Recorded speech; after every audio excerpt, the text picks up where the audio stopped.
கல்லூரி முடிந்ததும் அனிகா தன் தோழிகளுடன் கேட் வழியாக வெளியே வந்தாள். கேட்டின் வெளியே ஒரு அரச மரம் இருந்தது.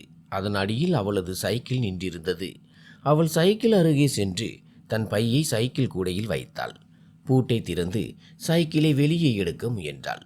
அங்கே பல சைக்கிள்கள் நின்றிருந்ததால் அவள் மிகவும் கவனமாக தன் சைக்கிளை எடுக்க வேண்டியதிருந்தது.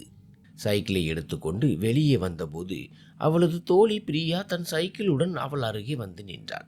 பிரியா கேட்டாள், அனிகா, நான் புத்தக கடைக்கு செல்ல வேண்டும். 3-4 நோட்டுகள் வாங்க வேண்டும். என் கூட வருகிறாயா? அதற்கு அனிகா, பிரியா, இப்போது வேண்டாம்டி, நேரமாகிவிடும் என்று பதிலளித்தாள். பிரியா சற்று வருத்தத்துடன், அனிகா, இது சரியில்லை. நீ எங்கே கூப்பிட்டாலும் நான் வருகிறேன். ஆனால் நீ என்னுடன் வர மறுக்கிறாய். பார்த்துக்கொள், இது நல்லதல்ல என்றாள். இதை கேட்டு அனிகா சிரித்து கொண்டே, சரி சரி வா, வருகிறேன் என்று சொன்னாள். பிறகு இருவரும் சைக்கிளை எடுத்துக்கொண்டு புத்தக கடையை நோக்கி சென்றனர். கடைக்கு சென்றதும் சைக்கிளை ஓரத்தில் நிறுத்திவிட்டு பிரியா தனக்கு தேவையான நோட்டுகளை வாங்கினாள். பிறகு இருவரும் அங்கிருந்து கிளம்பினர். அனிகாவின் வீடு கல்லூரியில் இருந்து வெகு தொலைவில் வயல்வெளிகளுக்கு நடுவில் இருந்தது. சிவாஜி நகர் தெரு வந்ததும் பிரியா எப்போதும் வலது பக்கம் திரும்புவாள். அனிதா இடது பக்கம் திரும்புவாள். அன்று சிவாஜி நகர் தெரு வந்ததும் பிரியா பாய் சொல்லிவிட்டு வலது பக்கம் திரும்பினாள். அனிகாவும் பாய் சொல்லிவிட்டு இடது பக்கம் தன் வீட்டை நோக்கி சென்றாள். அங்கிருந்து அவளது வீடு சுமார் 3 கிலோமீட்டர் தொலைவில் இருந்தது. அவள் மெதுவாக சைக்கிளை மிதித்து சென்று கொண்டிருந்தாள். திடீரென்று சைக்கிளில் ஏதோ ஒன்று நடக்க சைக்கிள் நகரவில்லை. அவள் பெடலை மிதித்தும் சைக்கிள் அசையவில்லை. அவள் கீழே இறங்கி பார்த்தபோது சைக்கிளின் செயின் கலந்து போயிருந்தது. அனிகா சைக்கிளை ஓரத்தில் நிறுத்திவிட்டு செயினை மீண்டும் மாட்ட முயன்றாள். சுமார் 10-15 நிமிடங்கள் அவள் கடுமையாக போராடியும் செயின் மாட்ட முடியவில்லை. வேறு வழியின்றி சைக்கிளை தள்ளி கொண்டே வீட்டிற்கு செல்லலாம் என்று முடிவு செய்தாள். ஆனால் சிறிது தூரம் தள்ளிய பிறகு அவளுக்கு சலிப்பு ஏற்பட்டது. மீண்டும் ஒரு முறை செயினை மாட்ட முயற்சி செய்தாள். அப்போது ஒரு மோட்டார் சைக்கிள் அவள் அருகே வந்து நின்றது. அனிகா செயினை மாட்டுவதில் மும்முரமாக இருந்ததால் அந்த பையனை சட்டென்று கவனிக்கவில்லை. அந்த பையன், ஏதாவது பிரச்சனையா, உதவி வேண்டுமா என்று கேட்டான். அப்போதுதான் அனிகா அவனை பார்த்து, இல்லை, ஒன்றும் பிரச்சனை இல்லை, சைக்கிள் செயின் கலந்து விட்டது, அதை மாட்ட வேண்டும் என்று கூறிவிட்டு மீண்டும் செயினில் கவனம் செலுத்தினாள். அந்த பையன் கிளம்பி விடுவான் என்று அவள் நினைத்தாள். ஆனால் 2-3 நிமிடங்கள் ஆகியும் அவன் அங்கேயே நின்றான். கடைசியாக அவன், உங்களுக்கு சம்மதம் என்றால் நான் மாட்டட்டுமா என்று கேட்டான். அனிகா ஏற்கனவே சோர்ந்து போயிருந்ததால் மறுப்பு சொல்லவில்லை. அந்த பையன் தன் மோட்டார் சைக்கிளை ஸ்டாண்ட் போட்டுவிட்டு அனிகா அருகே வந்தான். கொஞ்சம் தள்ளுங்கள், நான் மாட்டுகிறேன் என்றான். அனிகா ஒருபுறம் தள்ளி நிற்க அவன் சைக்கிளின் பின் சக்கரத்தின் அருகே அமர்ந்து செயினை மாட்டத் தொடங்கினான். அப்போது அனிகா அவனை திருட்டுத்தனமாக பார்த்தாள். அவன் சிவப்பாக, புத்திசாலித்தனமாக ஒரு சினிமா ஹீரோ போல இருந்தான். சில நிமிடங்களிலேயே அவன் செயினை மாட்டிவிட்டு எழுந்து, இதோ முடிந்தது என்றான். அனிகா ஆச்சரியமடைந்தாள். ஏனெனில் அவள் இவ்வளவு நேரம் முயன்றும் முடியாத ஒன்றை அவன் நொடி பொழுதில் செய்துவிட்டான். யாராக இருந்தால் என்ன, செயின் மாட்டப்பட்டது என்று நினைத்து கொண்டாள். பிறகு அவனிடம் மிக்க நன்றி என்றாள். அப்போது அவனது கைகளை பார்த்தாள். செயினை மாட்டியதால் அவன் கைகள் அழுக்காகி இருந்தன. அனிகாவின் கைகளும் அழுக்காகி இருந்தன. அது அவளுக்கு புரிந்தது. ஆனால் அந்த பையன் அவளுக்கு உதவி செய்ய போய் அவன் கைகள் அழுக்கானது அவளுக்கு சங்கடமாக இருந்தது. அதனால் அவள், தண்ணீர் தரவா, கைகளை கழுவி கொள்கிறீர்களா என்று கேட்டாள். அந்த பையன் புன்னகையுடன், பரவாயில்லை, இருக்கட்டும் என்றான். இருந்தும் அனிகா தன் கல்லூரி பையில் இருந்து ஒரு சிறிய தண்ணீர் பாட்டிலை எடுத்து, இதில் கைகளை கழுவுங்கள் என்றாள். அவன் அவளை பார்த்து மெலிதாக சிரித்துவிட்டு பாட்டிலை வாங்கினான். ஆனால் ஒரு கையால் தண்ணீர் ஊற்றிக்கொண்டு மறு கையால் கழுவுவது அவனுக்கு கடினமாக இருந்தது. அவன் அனிகாவிடம், உங்களுக்கு தவறாக தோன்றவில்லை என்றால் கொஞ்சம் என் கைகளில் தண்ணீர் ஊற்றுகிறீர்களா, நான் கழுவ வசதியாக இருக்கும் என்று கேட்டான். அனிகா உடனே நிச்சயமாக என்றாள். பிறகு அந்த பையன் தன் 2 கைகளையும் நீட்ட அனிகா பாட்டிலிருந்து தண்ணீர் ஊற்றினாள். அவன் கைகளை கழுவிய பிறகு அனிகாவை பார்த்து, உங்கள் கைகளும் அழுக்காகி இருக்கிறதே, பாட்டிலில் இன்னும் கொஞ்சம் தண்ணீர் இருக்கிறது, நீங்களும் கழுவி கொள்ளுங்களேன் என்றான். அனிகா தலையசைத்து மறுத்தாள். ஆனால் அந்த பையன் பிடிவாதமாக, இல்லை, கையில் செயின் எண்ணெய் ஒட்டி இருக்கிறது. அப்படியே சைக்கிள் ஹேண்டிலை பிடித்தால் பிசுபிசுப்பாக இருக்கும், கழுவி கொள்ளுங்கள் என்றான். கடைசியாக அனிகா சம்மதித்து பாட்டிலை அவனிடம் கொடுத்தாள். அவன் மீதமிருந்த தண்ணீரை ஊற்ற அனிகா கைகளை சுத்தம் செய்தாள். பிறகு அவள் சைக்கிளை எடுத்து அதன் மேல் ஏற தயாரான போது அந்த பையன், கல்லூரியில் படிக்கிறாயா என்று கேட்டான். அதற்கு அனிகா, ஆம், அறிவியல் கல்லூரியில் என்று பதிலளித்தாள். அவன் மீண்டும் எந்த வருடம் என்று கேட்க, 3ஆம் ஆண்டு என்று சுருக்கமாக பதிலளித்தாள். உண்மையில் அனிகா அந்த பையனை அந்த பாதையில் பார்ப்பது இதுவே முதல் முறை. அதனால் இந்த பையன் இந்த பகுதிக்கு புதியவன் என்று அவளுக்கு தோன்றியது. ஏனெனில் அவன் இங்கேயே வசிப்பவன் என்றால் அனிகா அவனை இதற்கு முன்பே நிச்சயம் பார்த்திருப்பாள். இருந்தாலும் அவனை பார்த்து மெலிதாக புன்னகைத்து விட்டு சைக்கிளில் ஏறி மிதிக்க தொடங்கினாள். அப்போது அந்த பையனும் தன் மோட்டார் சைக்கிளை ஸ்டார்ட் செய்து அனிகாவை கடந்து செல்ல முயன்றான். திடீரென்று அனிகா அவனை அழைத்தாள். தயவுசெய்து 1 நிமிடம் கேளுங்கள். இதை கேட்டதும் அவன் உடனே பிரேக் போட்டு, சொல்லுங்கள், என்ன விஷயம் என்று கேட்டான். அதற்கு அனிகா, உங்கள் பெயரை தெரிந்து கொள்ளலாமா? நாளை என் தோழிகள் கேட்டால் நான் என்ன சொல்வது என்று கேட்டாள். அதற்கு அந்த பையன், இதில் என்ன இருக்கிறது? என் பெயர் முகுந்த். உங்கள் பெயர் என்று கேட்டான். அனிகா ஆங்கிலத்தில் மை நேம் இஸ் அனிகா என்று பதிலளித்தாள். பிறகு அனிகா சைக்கிளை மிதித்து கொண்டு முன்னே சென்றாள். முகுந்தும் தன் மோட்டார் சைக்கிளை கிளப்பி அடுத்த நொடியே அனிகாவை முந்தி சென்றான். அனிகா அவனது முதுகை பார்த்தபடியே நின்றாள். உண்மையை சொல்ல போனால் முகுந்த் முதல் பார்வையிலேயே அனிகாவின் மனதை தொட்டுவிட்டான். அவளது கண்களில் ஒரு வித மாயமும் முகத்தில் ஒரு தனி பொலிவும் இருந்தது. அது அனிகாவின் கண்களுக்குள் அப்படியே தங்கிவிட்டது. ஆனால் அனிகா மிகவும் கூச்ச சுபாவம் கொண்ட பெண். அதனால் கல்லூரியில் அவள் எந்த பையனிடமும் பேசுவதில்லை, யாரிடமும் நட்பு வைத்துக் கொள்வதும் இல்லை. கல்லூரியில் உள்ள பையன்கள் யாரும் முகுந்தை போல இல்லை. அவர்களின் குணம் அனிகாவுக்கு பிடிக்காது. மேலும் தான் ஒரு ஏழை குடும்பத்தை சேர்ந்த பெண் என்பதால் பையன்களுடன் நட்பு கொள்வது அவசியமற்றது என்று அவள் நினைப்பாள். அன்று வீட்டிற்கு செல்ல அவளுக்கு சற்று நேரமாகிவிட்டது.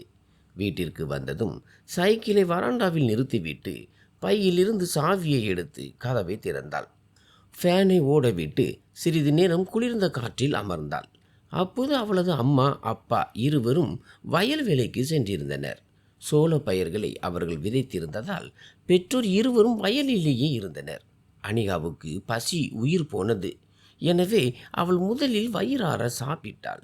பிறகு கல்லூரியின் பாடங்களை படிக்கவும் குறிப்புகளை எழுதவும் அமர்ந்தாள். அடுத்த நாள் சனிக்கிழமை என்பதால் கல்லூரியில் அரை நாள் மட்டுமே வகுப்பு இருந்தது. அதனால் சீக்கிரமே விடுமுறை அளிக்கப்பட்டது. ஆனால் துரதிர்ஷ்டவசமாக அன்றும் வீட்டிற்கு திரும்பும் வழியில் அனிகாவின் சைக்கிள் செயின் மீண்டும் கலண்டுவிட்டது. அவள் தன் சைக்கிளை திட்டத் தொடங்கினாள். காலையில் செல்லும்போது ஒன்றும் ஆவதில்லை, திரும்பும்போது மட்டும் ஏன் இப்படி ஆகிறது என்று சலித்து கொண்டாள். இப்போதும் தன்னால் செயினை மாட்ட முடியாது என்று அவளுக்கு தெரிந்திருந்தது. அதனால் அவள் முயற்சியே செய்யவில்லை. அவள் சைக்கிளில் இருந்து இறங்கி அதை தள்ளி கொண்டே வீட்டிற்கு செல்ல முடிவு செய்தாள். சிறிது நேரம் தள்ளி கொண்டு சென்றபோது அவளது வலது பக்கத்தில் ஒரு மோட்டார் சைக்கிள் வந்து நின்றது. அனிகா அந்த நபரை பார்த்தாள். அவர் ஹெல்மெட் அணிந்திருந்ததால் முகம் தெரியவில்லை. அதனால் அவள் பெரிதாக கண்டுகொள்ளாமல் நடக்கத் தொடங்கினாள். திடீரென்று அந்த நபர் மீண்டும் அருகில் வந்து, அனிகா, கொஞ்சம் நில் என்று அழைத்தார். தன் பெயரை சொன்னதும் அனிகா திகைத்து நின்றாள். அந்த நபர் தன் ஹெல்மெட்டை கழற்றிய போதுதான் அனிகா அவர் முகத்தை பார்த்தாள். அட, இது நேற்று எனக்கு உதவி செய்த முகுந்த் அல்லவா என்று மனதிற்குள் சொல்லி கொண்டாள். முகுந்த் புன்னகையுடன், என்ன அனிகா, இன்று மீண்டும் சைக்கிள் செயின் கலந்து விட்டதா என்று கேட்டான். அனிகா தலையசைத்து விட்டு கோபமாக முகத்தை வைத்து கொண்டாள். முகுந்த் சிரித்து கொண்டே, நான் மாட்டட்டுமா என்று கேட்டான். அவனது முகத்தில் ஒருவித மகிழ்ச்சி தெரிந்தது. அனிகாவின் சைக்கிள் செயின் கலன்றது அவனுடன் பேசுவதற்கு ஒரு வாய்ப்பாக கிடைத்தது போல அவன் உணர்ந்தான். அப்போது அனிகாவுக்கு ஒரு சந்தேகம் வந்தது. ஒருவேளை இவன் தான் என் சைக்கிளில் ஏதேனும் செய்திருப்பானோ? எப்போதும் நன்றாக இருக்கும் சைக்கிள் நேற்று இன்று என தொடர்ந்து ஏன் இப்படி ஆகிறது என்று அவள் யோசிக்க தொடங்கினாள். அனிகா முகுந்தின் முகத்தை பார்த்தாள். அவனது புன்னகையை பார்த்தபோது சைக்கிள் செயின் கலன்றது அவனுடன் நெருக்கமாவதற்கான ஒரு வாய்ப்பாக அவன் கருதுவது போல தெரிந்தது. எனவே அனிகா சற்று கடுகடுப்பான குரலில், வேண்டாம், எந்த அவசியமும் இல்லை என்று கூறிவிட்டு வேகமாக சைக்கிளை தள்ளி கொண்டு நடக்கத் தொடங்கினாள். ஆனால் முக்குந்தும் மெதுவாக தன் மோட்டார் சைக்கிளை ஓட்டிக்கொண்டு அவளுடனேயே வரத் தொடங்கினான். சற்று தூரம் சென்றதும் அவன், இவ்வளவு தூரம் சைக்கிளை தள்ளி கொண்டே போவீர்களா? இன்று வெயிலும் அதிகமாக இருக்கிறது. உங்களுக்கு கஷ்டமாக இருக்கும். நில்லுங்கள், நான் செயினை மாட்டி விடுகிறேன். நீங்கள் சீக்கிரம் வீட்டிற்கு செல்லலாம் என்றான். முக்குந்து பேசிய விதம் அனிகாவுக்கு கோபத்தை உண்டாக்கியது. இவனுக்கு என் மீது ஏன் இவ்வளவு அக்கறை? இவ்வளவு அழகாக இருக்கும் இவன், நான் இவனது பேச்சில் மயங்கி விடுவேன் என்று நினைக்கிறானா என்று அவள் யோசித்தாள். முக்குந்தின் செயல்பாடுகளில் ஏதோ ஒரு உள்நோக்கம் இருப்பதாக அனிகாவுக்கு தோன்றியது. அதனால் அவள், எனக்கு ஒரு உதவியும் தேவையில்லை, என் மீது இவ்வளவு அனுதாபம் காட்டியதற்கு நன்றி என்று கூறிவிட்டு இன்னும் வேகமாக நடக்கத் தொடங்கினாள். ஆனால் முக்குந்த் அவளது வேகத்திற்கு ஈடு கொடுத்து அவளுடனேயே வந்தான். முக்குந்த் எப்படியாவது அவளுக்கு உதவி செய்ய வேண்டும் என்பதில் உறுதியாக இருப்பதை அனிகா உணர்ந்தாள். அப்போது முக்குந்த், ஏன் வீணாக சிரமப்படுகிறீர்கள்? இந்த வெறிச்சொடிய பாதையில் சைக்கிளை சரி செய்ய ஒரு கடை கூட இல்லையே. கொடுங்கள், நான் மாட்டி விடுகிறேன். என் உதவியால் உங்களுக்கு என்ன பிரச்சனை என்றான். இதை கேட்டு அனிகாவுக்கு இன்னும் கோபம் வந்தது. அவள் காரசாரமாக, ஏய், நீ இங்கிருந்து போடா. உன்னை யார் கூப்பிட்டது? என் வேலையை நான் பார்த்து கொள்வேன். நீ யார்? ஏன் என் பின்னாடியே வருகிறாய்? ஒருவேளை என்னை நீ பின்தொடர்கிறாயா? உனக்கு என்ன வேண்டும்? உன்னை போன்ற பொறுக்கி பசங்களை எனக்கு நன்றாக தெரியும். நேற்று நான் ஏதோ சகஜமாக பேசினேன் என்பதால் இன்று என் பின்னாடியே வந்து விட்டாயா? உன் வெள்ளைக்குள் இரு, இங்கிருந்து ஓடிவிடு என்று அனிகா கத்தினாள். ஆனால் முக்குந்த் மிகவும் நிதானமாக, சரி, பரவாயில்லை, நான் உதவி செய்யும் எண்ணத்தில் தான் பேசினேன். உங்களுக்கு ஏதேனும் தவறான புரிதல் இருந்தால் மன்னித்து விடுங்கள் என்றான். ஆனால் அனிகா இன்னும் கோபத்தில் இருந்தாள். சரி, புரிந்தது. இனி உன் உதவி எனக்கு வேண்டாம். இங்கிருந்து கிளம்பு. இல்லை என்றால் என் கோபம் அதிகமானால் செருப்பை எடுத்து உன் கன்னத்தை பழுக்க வைத்து விடுவேன் என்றாள். அனிகாவின் இவ்வளவு கடுமையான வார்த்தைகளை கேட்ட பிறகும் முக்குந்தின் முகத்தில் ஒரு மெல்லிய புன்னகை அரம்பியது. அவன் அதற்கு மேல் எதுவும் பேசாமல் தன் மோட்டார் சைக்கிளின் வேகத்தை அதிகரித்து அங்கிருந்து சென்று விட்டான். அவன் சென்ற பிறகுதான் அனிகாவுக்கு ஒரு விஷயம் தோன்றியது. ஒருவேளை முகுந்த் நிஜமாகவே உதவி செய்யத்தான் வந்திருப்பானோ? அவன் அவளுக்கு எந்த தீங்கும் நினைக்கவில்லை. இருந்தும் அவனை கண்டபடி பேசிவிட்டோமே என்று எண்ணினாள். அதே சமயம் அவனை அதட்டி அனுப்பியதால் அவளுக்கு ஒரு சிறு பெருமையும் இருந்தது. ஆனால் அந்த வெறிச்சோடிய பாதையில் முகுந்த் அவளது கோபத்திற்கு பதில் பேசாமல் கண்ணியமாக நடந்து கொண்டதை அவள் கவனித்தாள். அனிகா சைக்கிளை தள்ளிக்கொண்டே முன்னேறி ஒரு வழியாக வீட்டை அடைந்தாள். அவளது வீடு வயல்வெளிகளுக்கு நடுவே இருந்தது. வீட்டை சுற்றி 2-3 வாழை மரங்களும் வலது பக்கம் ஒரு மாமரமும் 2 கொய்யா மரங்களும் இருந்தன. அவளது அப்பா ராமகிருஷ்ணன் வெளியே மாமரத்தின் அடியில் குப்பைகளை சுத்தம் செய்து கொண்டிருந்தார். அவளது தம்பி பள்ளிக்கு சென்றிருந்தான். அம்மா சுனிதா வீட்டு வேலைகளில் மும்முரமாக இருந்தார். அப்போது அனிகாவை பார்த்த ராமகிருஷ்ணன் தூரத்திலிருந்தே அவளை அழைத்தார். என்ன ஆச்சு அனிகா? ஏன் சைக்கிளை தள்ளி கொண்டு வருகிறாய்? டயர் பஞ்சர் ஆகிவிட்டதா என்று ராமகிருஷ்ணன் கேட்டார். அதற்கு அனிகா, இல்லை அப்பா, சைக்கிள் செயின் கலந்து விட்டது. நேற்றும் இப்படித்தான் ஆனது. 2 நாட்களாக இதே தொல்லையாக இருக்கிறது என்றாள். ராமகிருஷ்ணன், சரி விடு, நான் சைக்கிளை கடைக்கு எடுத்து சென்று பழுது பார்த்து விடுகிறேன், நீ கவலைப்படாதே என்றார். அனிகா சைக்கிளை மாமரத்தின் அருகே நிறுத்திவிட்டு வீட்டிற்குள் சென்றாள். உள்ளே அவளது அம்மா சுனிதா வீட்டை சுத்தம் செய்து கொண்டிருந்தார். இன்று அம்மாவும் அப்பாவும் ஏன் இவ்வளவு மும்முரமாக சுத்தம் செய்கிறார்கள் என்று அனிகாவுக்கு வியப்பாக இருந்தது. அவள் தன் அம்மாவிடம், என்ன விஷயம் அம்மா? இன்று நீங்கள் ஏன் வயலுக்கு செல்லவில்லை? ஏன் இவ்வளவு வேகமாக சுத்தம் செய்கிறீர்கள் என்று கேட்டாள். சுனிதா சிரித்து கொண்டே, அனிகா, உன்னிடம் சொல்லவில்லையே, நாளை வீட்டிற்கு விருந்தினர்கள் வருகிறார்கள், உன்னை பார்க்க என்றார். அனிகா குழப்பத்துடன், விருந்தினர்களா? என்னை பார்க்கவா? எனக்கு ஒன்றும் உடம்பு சரியில்லையா என்ன என்று கேட்டாள். சுனிதா தன் சிரிப்பை அடக்கி கொண்டு, இல்லை மகளே, அப்படிப்பட்ட விருந்தினர்கள் இல்லை, உன்னை பெண் பார்க்க வருகிறார்கள் என்றார். இதை கேட்டதும் அனிகாவுக்கு தலை சுற்றியது. அம்மா, நீங்கள் என்ன செய்கிறீர்கள்? என்னிடம் ஒரு வார்த்தை கூட கேட்காமல் திருமண பேச்சை எடுத்து விட்டீர்களா? நான் முதலில் என் காலில் நிற்க வேண்டும், ஒரு வேலைக்கு செல்ல வேண்டும், அதன் பிறகுதான் திருமணத்தை பற்றி யோசிப்பேன் என்று ஏற்கனவே சொல்லிவிட்டேன் அல்லவா என்று அனிகா கோபமாக கேட்டாள். அதற்கு அவளது அம்மா, மகளே, நான் ஒன்றும் செய்யவில்லை, எல்லாம் உன் அப்பா எடுத்த முடிவு. உன் பெரியம்மா கமலா ஃபோன் செய்திருந்தார். ஒரு நல்ல வரன் இருப்பதாக சொன்னார். அதனால்தான் சம்மதித்தோம். உனக்கு பையனை பிடித்திருந்தால் மட்டுமே மேற்கொண்டு பேசுவோம், இல்லை என்றால் விட்டுவிடலாம் என்றார். பிறகு சுனிதா தொடர்ந்து, அனிகா, நீ ஒன்றும் இப்போது சிறிய பெண் கிடையாது. வீட்டில் மூத்த மகள் வளர்ந்து நின்றால் பெற்றோருக்கு கவலை ஏற்படுவது இயல்புதான். இதை நீ புரிந்து கொள் மகளே என்றார். அதற்கு அனிகா எரிச்சலுடன், அப்படியானால் நான் உங்களுக்கு சுமையாகிவிட்டேனா என்று கேட்டாள். அம்மா அவளை அன்புடன் தேற்றி, இல்லை மகளே, அப்படி இல்லை. இப்போது உனக்கு இது புரியாது. நீ இன்னும் வளர்ந்த பிறகுதான் இது புரியும் என்றார். அனிகா மீண்டும், அப்படியானால் நான் இன்னும் குழந்தையா என்று கேட்க, அவளது அம்மா, அதைத்தான் சொல்கிறேன் மகளே, நீ இப்போது ஒன்றும் சிறிய பெண் இல்லை. திருமண வயதை அடைந்து விட்டாய். பெண் பிள்ளைகளுக்கு சரியான வயதில் திருமணம் செய்து வைப்பது தான் நல்லது, இல்லை என்றால் என்று கூறி பாதியிலேயே நிறுத்தினார். அனிகா கோபமாக, இல்லை என்றால் என்ன ஆகும் சொல்லுங்கள் என்று கேட்டாள். அப்போது ராமகிருஷ்ணன் வீட்டிற்குள் வந்து, என்ன ஆச்சு அனிகா என்று வினவினார். அனிகா அவரிடம் புகார் செய்யும் குரலில், ஒன்றுமில்லை அப்பா, என்னிடம் ஒரு வார்த்தை கூட சொல்லாமல் என் திருமணத்தை முடிவு செய்து விட்டீர்களே என்றாள். அதற்கு அவர் அமைதியாக, மகளே, இன்னும் எதுவும் முடிவாகவில்லை. பையன் வீட்டார் நாளை வருகிறார்கள், அவ்வளவுதான். உனக்கு பிடித்திருந்தால் மட்டுமே மேற்கொண்டு பேசுவோம் என்றார். அப்பாவின் வார்த்தைகள் அனிகாவுக்கு சற்றே நிம்மதி அளித்தன. அப்போது சுனிதா, சரி அனிகா, நான் உனக்கு உணவு பரிமாறுகிறேன், சாப்பிடு என்றார். சாப்பிட்டு விட்டு நாளைக்கு போடுவதற்கு உனது புடவை மற்றும் பிளவுஸை துவைத்து இஸ்திரி செய்து வை, அது உதவும் என்றார் சுனிதா. தனது பெற்றோர்கள் இவ்வளவு கஷ்டப்பட்டு வீட்டை சுத்தம் செய்வதை பார்த்த அனிகாவால் அவர்களின் பேச்சை தட்ட முடியவில்லை. மனம் இல்லாவிட்டாலும் அவள் அடுத்த நாள் காலைக்கு தயாராக தொடங்கினாள். மறுநாள் காலை பெரியம்மா கமலாவிடமிருந்து ஃபோன் வந்தது. அவர்கள் கிளம்பிவிட்டதாகவும் மதியம் 1 மணிக்குள் வந்து விடுவோம் என்றும் கூறினார். கமலா, மாப்பிள்ளை வீட்டார் மற்றும் சில உறவினர்கள் அனிகாவை பார்க்க வந்தனர். அனிகா முதல் முறையாக புடவை கட்டி லேசாக மேக்கப் செய்து கொண்டாள். இது அவளுக்கு முதல் அனுபவம் என்பதால் அவர்கள் முன்னால் செல்ல மிகவும் பயமாக இருந்தது. அவர்கள் ஏதேனும் கேள்வி கேட்டு அதற்கு எனக்கு பதில் தெரியவில்லை என்றால் என்ன செய்வது? இது போன்ற பல கேள்விகள் அனிகாவின் மனதில் ஓடிக்கொண்டிருந்தன. ஆனால் கமலா பெரியம்மா அவளுக்கு தைரியம் ஊட்டினார். அனிகா, நீ கவலைப்படாதே, நான் இருக்கிறேன், எல்லாவற்றையும் பார்த்து கொள்கிறேன், நீ அமைதியாக இரு என்றார். அனிகா, சரி பெரியம்மா என்றாள்.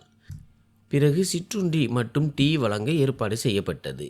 அனிகாவின் அப்பாவும் தம்பியும் சிற்றுண்டியை கொண்டு சென்றனர். விருந்தினர்கள் சாப்பிட்டு முடித்ததும் அனிகா அவர்களுக்கு டீ கொண்டு சென்றாள். அப்போது அந்த பையன் அவளை பார்த்துவிட்டு அருகில் இருந்த ஒருவரின் காதில் ஏதோ கிசுகிசுத்தான். அவன் என்ன சொன்னான் என்பது அனிகாவுக்கு புரியவில்லை. சுனிதாவும் அனிகாவும் ஏற்கனவே உணவை தயார் செய்து வைத்திருந்தனர். டீக்கு பிறகு அனைவருக்கும் உணவு பரிமாறப்பட்டது. அந்த சமயத்தில் வீட்டில் சுனிதாவும் அனிதாவும் மட்டுமே இருந்தனர். அனிகாவின் தம்பி மிகவும் சிறியவன். ராமகிருஷ்ணன் ஊரில் இருந்த சில உறவினர்களை அழைத்திருந்தார். ஆனால் அவர்கள் யாரும் வரவில்லை. அழைத்தும் வராத உறவினர்களை நினைத்து அனிகா சற்று வருத்தப்பட்டாள். விருந்தினர்கள் சாப்பிட்டு முடித்து சிறிது நேரம் பேசிவிட்டு கிளம்பினார்கள். ஆனால் கமலா மட்டும் அவர்களுடன் செல்லாமல் அங்கேயே தங்கினார். அவர் முகம் மகிழ்ச்சியில் பிரகாசித்தது. ஒருவேளை அந்த பையன் வீட்டாருக்கு அனிகாவை பிடித்து விட்டதோ என்னவோ. விருந்தினர்கள் சென்றதும் சுனிதா அவசரத்துடன் கமலாவை கேட்டார். அக்கா, என்ன ஆனது? அவர்களுக்கு அனிகாவை பிடித்திருக்கிறதா இல்லையா என்று கேட்டார். கமலா புன்னகையுடன், ஆம், அவர்களுக்கு அனிகாவை பிடித்து விட்டது. ஆனால் அவர்கள் வீட்டிற்கு சென்று முறைப்படி முடிவு சொல்வதாக கூறினார்கள். மேலும் நம்மை அவர்கள் வீட்டிற்கு வந்து பார்க்க சொல்லி அழைத்திருக்கிறார்கள். எப்போது செல்லலாம் என்று நீங்களே சொல்லுங்கள் என்றார். ராமகிருஷ்ணன், அண்ணி, நீங்களே சொல்லுங்கள், அடுத்த வாரம் செல்லலாமா என கேட்க, கமலா, சரி, நான் 1 வாரம் இங்கேயே இருக்கப் போகிறேன் என்றார். அனிகாவும், சரி பெரியம்மா, அப்படியே செய்யலாம் என்றாள். கமலா 1 வாரம் அங்கேயே தங்கியிருந்தார். ஒரு நாள் அனிகா லீவ் போட்டு பெரியம்மாவுடன் இருந்தாள். அடுத்த நாள் மார்ச் 3ஆம் தேதி அவள் கல்லூரிக்கு கிளம்பினாள். மார்ச் 2ஆம் தேதி அவள் கல்லூரிக்கு செல்லவில்லை. கல்லூரிக்கு சென்றதும் சைக்கிளை வெளியே நிறுத்திவிட்டு உள்ளே நுழைய முற்பட்டாள். ஆனால் கேட்டு அருகே சென்றதும் அதே முகுந்த் அங்கே நின்றிருப்பதை பார்த்தாள். அவன்தான் இவளது சைக்கிள் செயினை சரி செய்தவன்.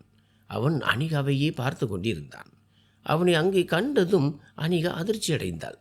இவன் என்னை பின்தொடர்ந்து இங்கேயும் வந்து விட்டானா? இப்போது இவன் என்னிடம் பேச முயன்றால் இவனை நன்றாக கவனிப்பேன் என்று மனதிற்குள் நினைத்து கொண்டாள். அவள் தனது வகுப்பை நோக்கி சென்றாள். ஆனால் நல்ல வேளையாக முகுந்த் அவளை ஒரு பார்வை மட்டும் பார்த்துவிட்டு முகத்தை திருப்பிக் கொண்டான். இன்று அவன் சற்று வித்தியாசமாக தெரிந்தான். கடந்த 2 முறை அவனை ஜீன்ஸ் மற்றும் டிஷர்ட்டில் பார்த்திருந்தாள்.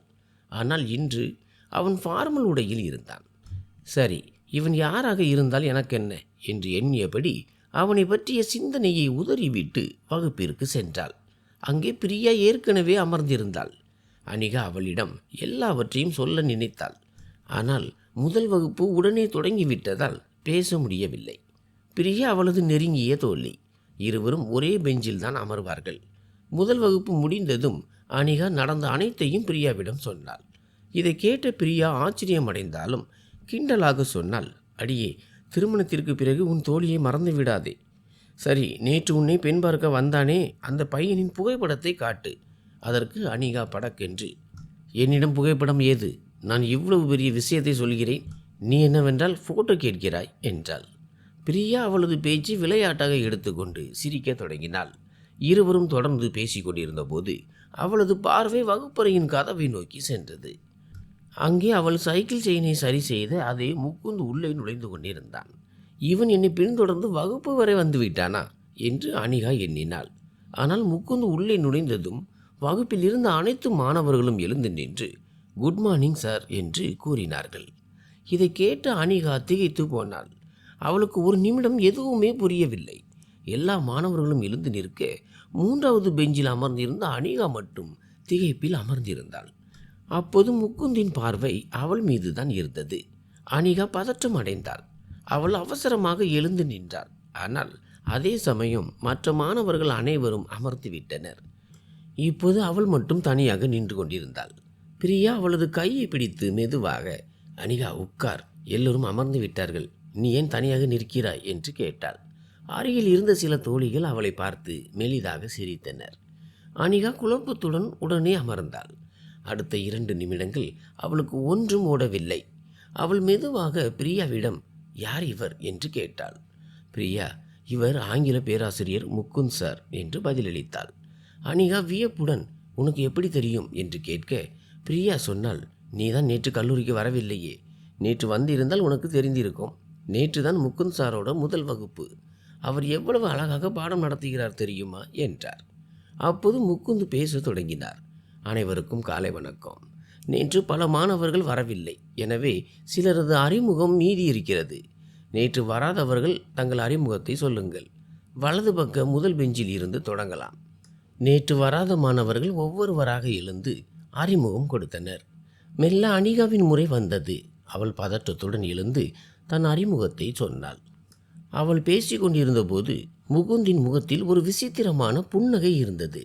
முகுந்த் புன்னகைக்கும் போது அவனது கன்னங்களில் குழி விழுந்தது. அனிகா கவனித்தாள். மற்றவர்கள் அறிமுகம் கொடுக்கும்போது வராத அந்த சிரிப்பு அவளது அறிமுகத்தின் போது மட்டும் முகுந்தின் முகத்தில் மின்னியது. அறிமுகம் கொடுத்துவிட்டு அனிகா அமர்ந்தாள். ஆனால் இப்போது அவளுக்கு பயம் எடுக்க தொடங்கியது. அன்று சாலையில் நடந்த அனைத்தும் அவளது நினைவுக்கு வந்தன. முகுந்தை, பொறுக்கி பயலே, உன் எல்லைக்குள் இரு என்றெல்லாம் திட்டினாலே அவன் யாரோ ஊர் சுற்றும் பையன் என்று நினைத்தாள். ஆனால் அவன் ஆங்கில பேராசிரியராக இருப்பான் என்று அவள் கனவிலும் நினைக்கவில்லை. முகுந்த் இதற்காக பழி வாங்குவாரோ என்று அவள் அஞ்சினாள். அவன் முகம் நாகரிகமாக தெரிந்தாலும் அவன் மனதில் என்ன இருக்கிறது என்று யாருக்கு தெரியும்? அப்போது முகுந்த் பாடம் நடத்த தொடங்கினார். அவரது ஆங்கிலம் அவ்வளவு பிரமாதமாக இருந்தது. அன்று சாலையில் சாதாரணமாக நின்ற ஒரு பையன் இன்று இவ்வளவு சரளமாக ஆங்கிலத்தில் உரையாற்றுவதைக் கண்டு அனிகா வியந்தாள். ஆனால் முகுந்தின் ஒவ்வொரு சொல்லும் அனிகாவின் மனதை உறுத்தியது. எந்த நேரத்திலும் அவர் ஏதாவது கேள்வி கேட்டு தன்னை அவமானப்படுத்துவார் என்று அவள் பயந்தாள். ஆனால் நல்ல வேளையாக அப்படி எதுவும் நடக்கவில்லை. முகுந்த் சில மாணவர்களிடம் கேள்வி கேட்டார். ஆனால் அனிகாவை அழைக்கவில்லை. வகுப்பு முடிந்ததும் முகுந்த் வெளியே சென்றார்.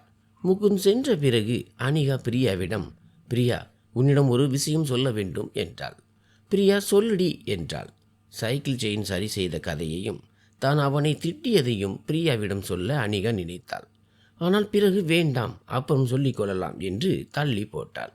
கடந்த வாரம் பழைய ஆங்கில பேராசிரியர் திடீரென விலகியதால் முகுந்த் புதிய பேராசிரியராக நியமிக்கப்பட்டிருந்தார். மார்ச் 2ஆம் தேதி தான் அவரது முதல் நாள். அன்று அனிகா கல்லூரிக்கு வரவில்லை என்பது குறிப்பிடத்தக்கது. மார்ச் 3ஆம் தேதி தான் முகுந்த் தனது ஆங்கில பேராசிரியர் என்பது அனிகாவுக்கு தெரிய வந்தது. அனிகா இதை பற்றி யோசித்து கொண்டிருந்த போது பிரியா குறுக்கிட்டாள். சொல்ல விருப்பமில்லை என்றால் சொல்லாதே, ஆனால் முகத்தை இப்படி தூக்கி வைத்து கொள்ளாதே. வா, வீட்டிற்கு போகலாம். அதற்கு அனிகா, அப்படி இல்லையடி, எனக்கு என்ன சொல்வதென்றே புரியவில்லை, பிறகு சொல்கிறேன் என்றாள்.